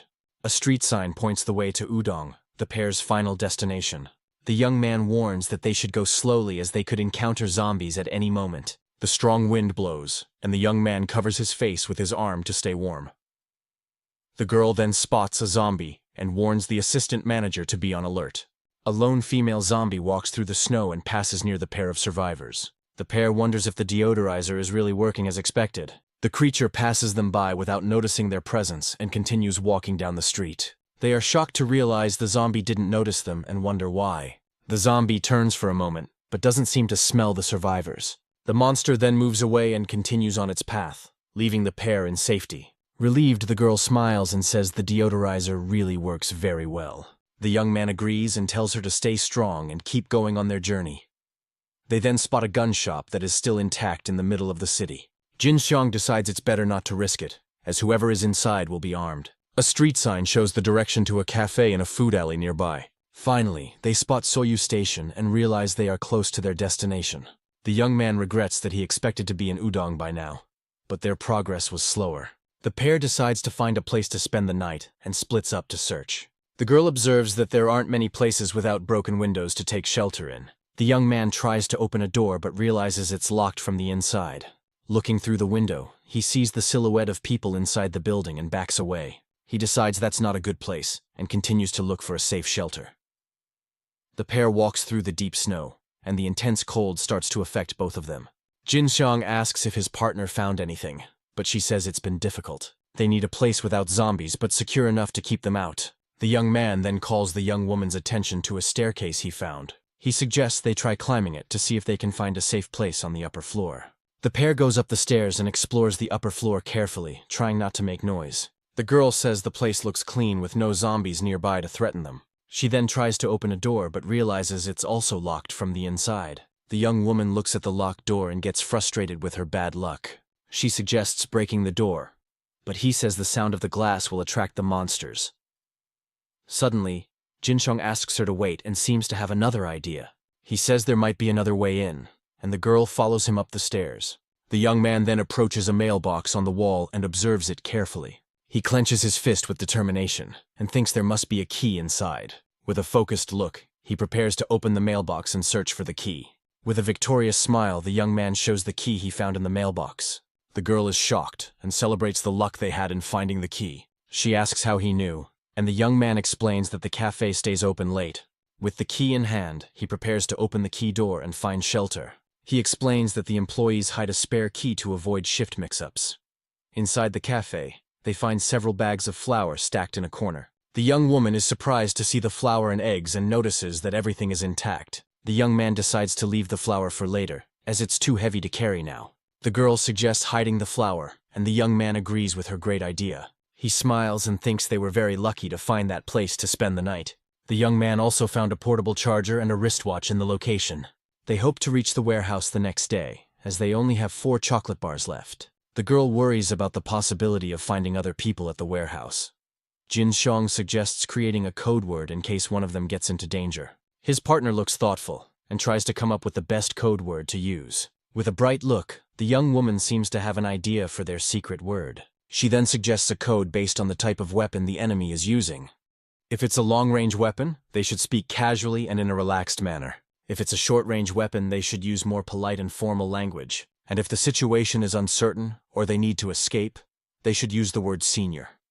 The young woman clasps her hands and says that way their words won't stand out too much. She explains that this way they can talk more naturally without raising suspicion. The young man agrees with the plan and says his partner's idea is very good and clever. Suddenly, a lightning bolt cuts across the sky and lights up the room where the pair is resting. They look out the window and are surprised to see lightning while it's snowing outside. Jin Xiang says the snow will pile up even more and the next day will be tougher. The girl decides to rest first and lies down on the table to get some sleep. The young man keeps watch while his companion sleeps, and time passes slowly for him. Suddenly, he hears a strange noise and gets up to investigate the source of the sound. A motorcycle speeds by on the snow-covered street, catching his attention. He wonders why someone would be moving at that time of night in the city. The young man notices the motorcycle is heading in the same direction as them and becomes suspicious. Suddenly the motorcyclist stops, and the pair watches the scene with great attention and caution. The young man notices something strange and sees a group of zombies approaching the motorcyclist. The horde of monsters surrounds the man on the motorcycle, and the situation becomes increasingly tense. The young woman wakes up from the noise and asks what's happening, and he explains the situation. Jin Seong says that even if only part of the horde stays, there will still be more zombies than before. He suspects the motorcyclist might be leading the horde on purpose to some location. The girl says they don't have enough food to wait, and he agrees they can't go back. Suddenly, the young man notices something and becomes alert with the new information he discovered. The girl suggests looking for information on the forums, and he agrees with her idea. People on the forum are commenting on the snowstorm with lightning and find it strange. The young man notes that hail is also falling in some places, but none of it matters now. Someone asks about a shelter on Yanjiang Island, and another says the government is gone. The pair is surprised by the information and continues reading the conversation on the forum. One person claims the shelter is actually a dangerous cult, and that they escaped from there. The post author doubts the story and questions why strangers would give out food and clothes. The girl finds the story suspicious, and the young man agrees it seems very strange. He remembers that manager Yoon Huk Jae said he was heading to the west coast. Jin Seong decides to forget about the shelter for now, and his partner agrees with him. He regrets not finding anything useful about the motorcycle they saw earlier. With a determined look, the young man decides what their next step will be. He shows them the chocolate bars and says the plan is to head to the warehouse. The pair then goes out into the snow-covered street and continues their dangerous journey. They decide to stop or turn back if they encounter a horde of zombies or something too risky. The young man says it's their last chance and that they need to move quickly from now on. Fortunately, there aren't as many zombies on the street as he thought, and the path seems clear.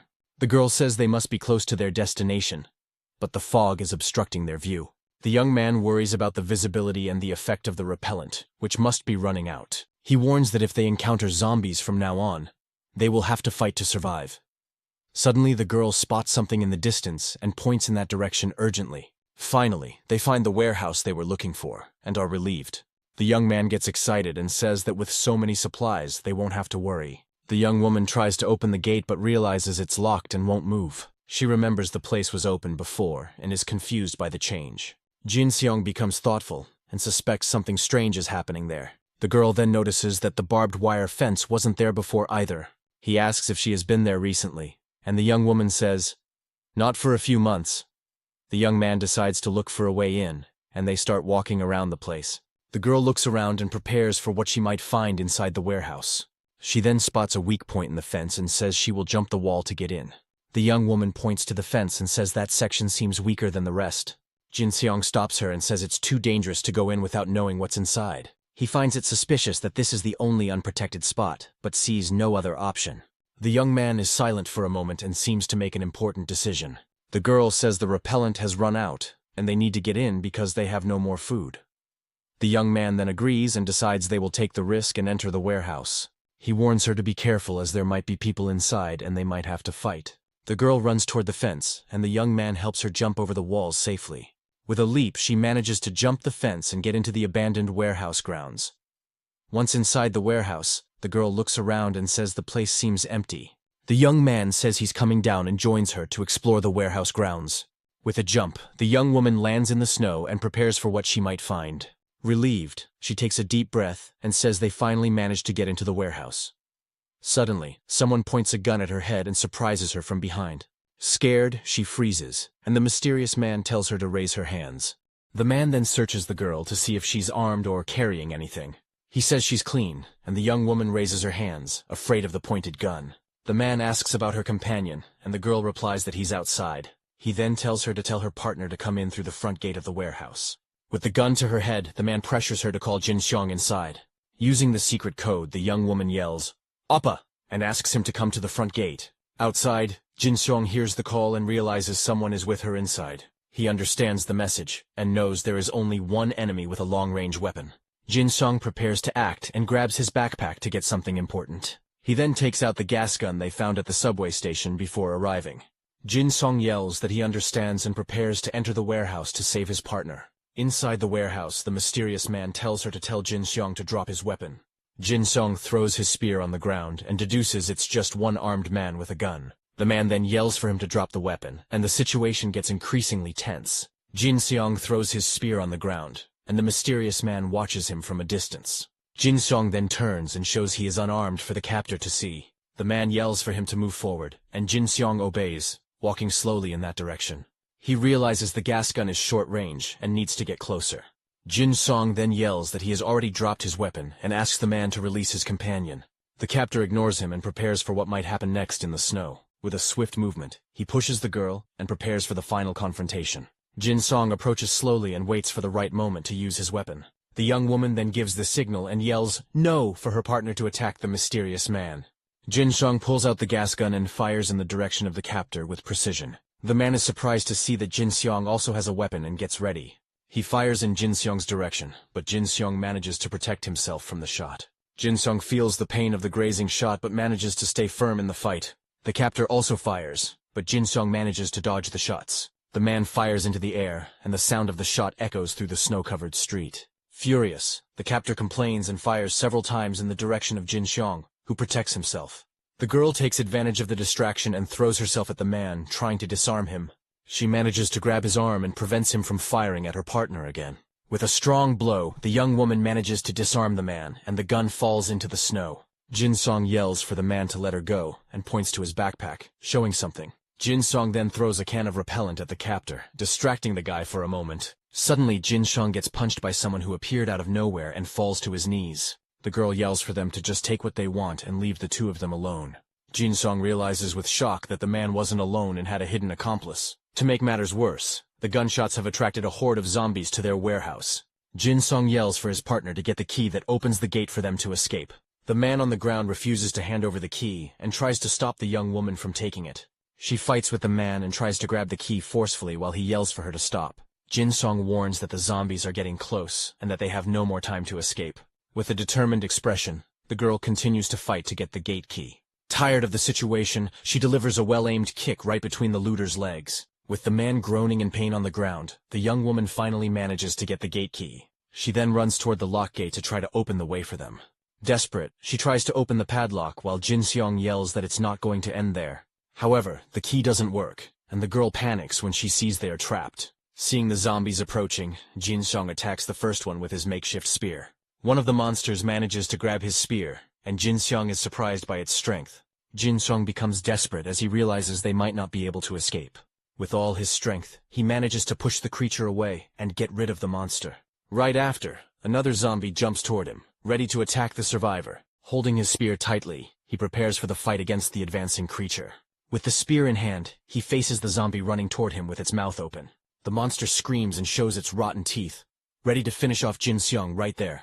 Jin Seong is shocked for a moment but quickly regains his composure for the fight. Suddenly he drops his weapon, and another zombie grabs him from behind, leaving him defenseless. A third monster takes the opportunity and runs to attack while he is pinned. The creature throws itself against the warehouse's glass door with great force, making a noise. The two looters just watch the scene without doing anything to help Jin Seong. One of the men lets out a grunt and seems pleased with Jin Seong's tragic fate. On the ground, Jin Seong prepares for the worst as the zombie advances on him. The girl finally manages to break the padlock and opens the gate for them to escape. Suddenly, one of the zombies is thrown forcefully against the warehouse's glass door. The girl then yells for Jin Seong to get inside quickly because the door is now open. The pair runs desperately toward the door to finally enter the warehouse. Once inside, the young woman struggles to close the door and prevent the monsters from entering. Relieved, they look back and see the zombies banging on the glass, trying to get in. The creatures growl and try to break the glass door with their rotten, dirty hands. The girl then shows the key she found and smiles, relieved to have retrieved it. Quickly, she locks the door with a chain and a padlock to ensure their safety. She asks if the manager is okay, and he confirms, asking if she was hurt. The young woman confirms she is fine, and the young man sits on the floor, looking very relieved by the news. He says the sound of the gunshots attracted the monsters, and that for now, they need to get inside. Suddenly, they see one of the looters on the floor complaining that his eyes are burning. Jin Seong suggests they take the man inside, and his partner agrees. The girl then helps the man up and carries him on her back into the warehouse. Suddenly, Jin Seong turns around with a surprised expression. To his shock, the other looter is the assistant manager Choi, who is crying. Manager Choi continues to cry while holding his glasses and seems very shaken. The girl asks if he is the guy from the security room, and Jin Seong confirms, not having expected this. The other man tries to wipe his eyes, but Jin Seong warns him not to use the towel. The young man explains that the gas effect is strong and will last for a day, which annoys the looter. Choi says that if he had known who they were, he wouldn't have attacked, and he takes the blame for what happened. Jin Seong thanks him for his understanding, while the young woman observes him in silence. With his glasses on, Manager Choi seems calmer and picks up a hot kettle. He then offers the pair tea, and the young man thanks him for the kind gesture. The girl takes a sip of the hot drink and feels the warmth spread through her body in the cold. Sitting together, Jin Seong asks when Choi arrived, and he says 3 days ago. The manager then reveals that he came because of the warehouse's solar panels. He was installing the panels that morning when he saw the pair approaching the location. The young man remembers that his partner didn't want to leave the panels, and thinks he did the right thing. He explains he was thinking of protecting the panels with glass and has the material for it. He then asks if Manager Choi has enough supplies to survive in the warehouse. Choi replies that he has plenty of construction materials, but that food is another story. With a serious expression, he says the food situation is a bit uncertain at the moment. The girl asks if it is because the food stock is in Section 2, and the man confirms. He explains that the roof collapsed from the snow, so he only took what he could from the area. However, the food froze and didn't spoil, so with help, they can get more supplies. Jin Seong then sets his mug aside and prepares to ask an important question. With a nervous look, he asks if the pair can stay at the warehouse with Manager Choi. Choi is silent for a moment and seems to consider the young survivor's proposal. He agrees and says it is better to have allies to protect the place from other invaders. The pair is very happy and relieved to know they can stay at the warehouse with the manager. To their surprise, the manager reveals he was hoping to make the same request of them. He then touches the back of his neck and seems a bit awkward explaining his current situation. The man says that after what happened, he realized he couldn't defend the place alone.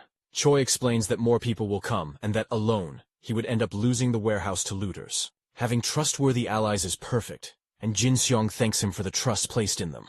Suddenly, the manager comments that the zombies are still wandering around outside the warehouse. The girl is surprised because she thought the monsters would have scattered by now. The manager then turns to the young man and asks how he got the gas gun he used.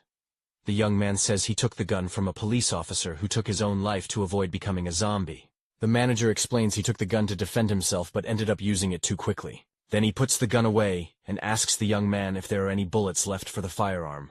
The manager says there are no more bullets, and the young man regrets the news, as they would have been useful. With the monsters outside, he thinks no one will come near, and his stomach rumbles with hunger. Suddenly, the young man's stomach makes a very loud noise, getting everyone's attention. Manager Choi then realizes the situation and asks if the pair has eaten anything.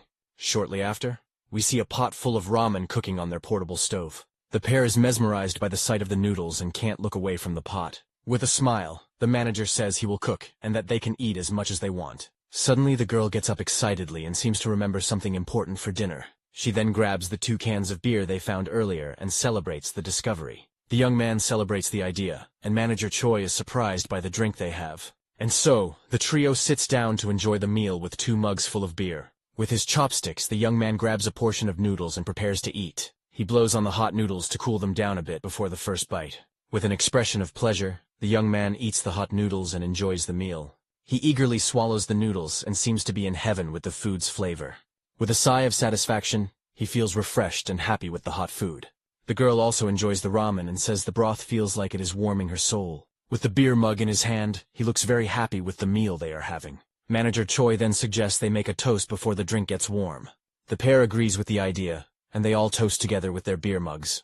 They toast to their new companions and the delicious ramen that seems like a gift from the heavens. After eating everything, the young man says he is completely satisfied with the meal. The girl agrees and says she had already forgotten what it felt like to have a full stomach. Eating something hot warmed their bodies, and the young man says it was worth facing the blizzard. With a full stomach and a warm body, he feels very comfortable and safe in the shelter. Having a place to rest, all worries disappear, and he feels at peace.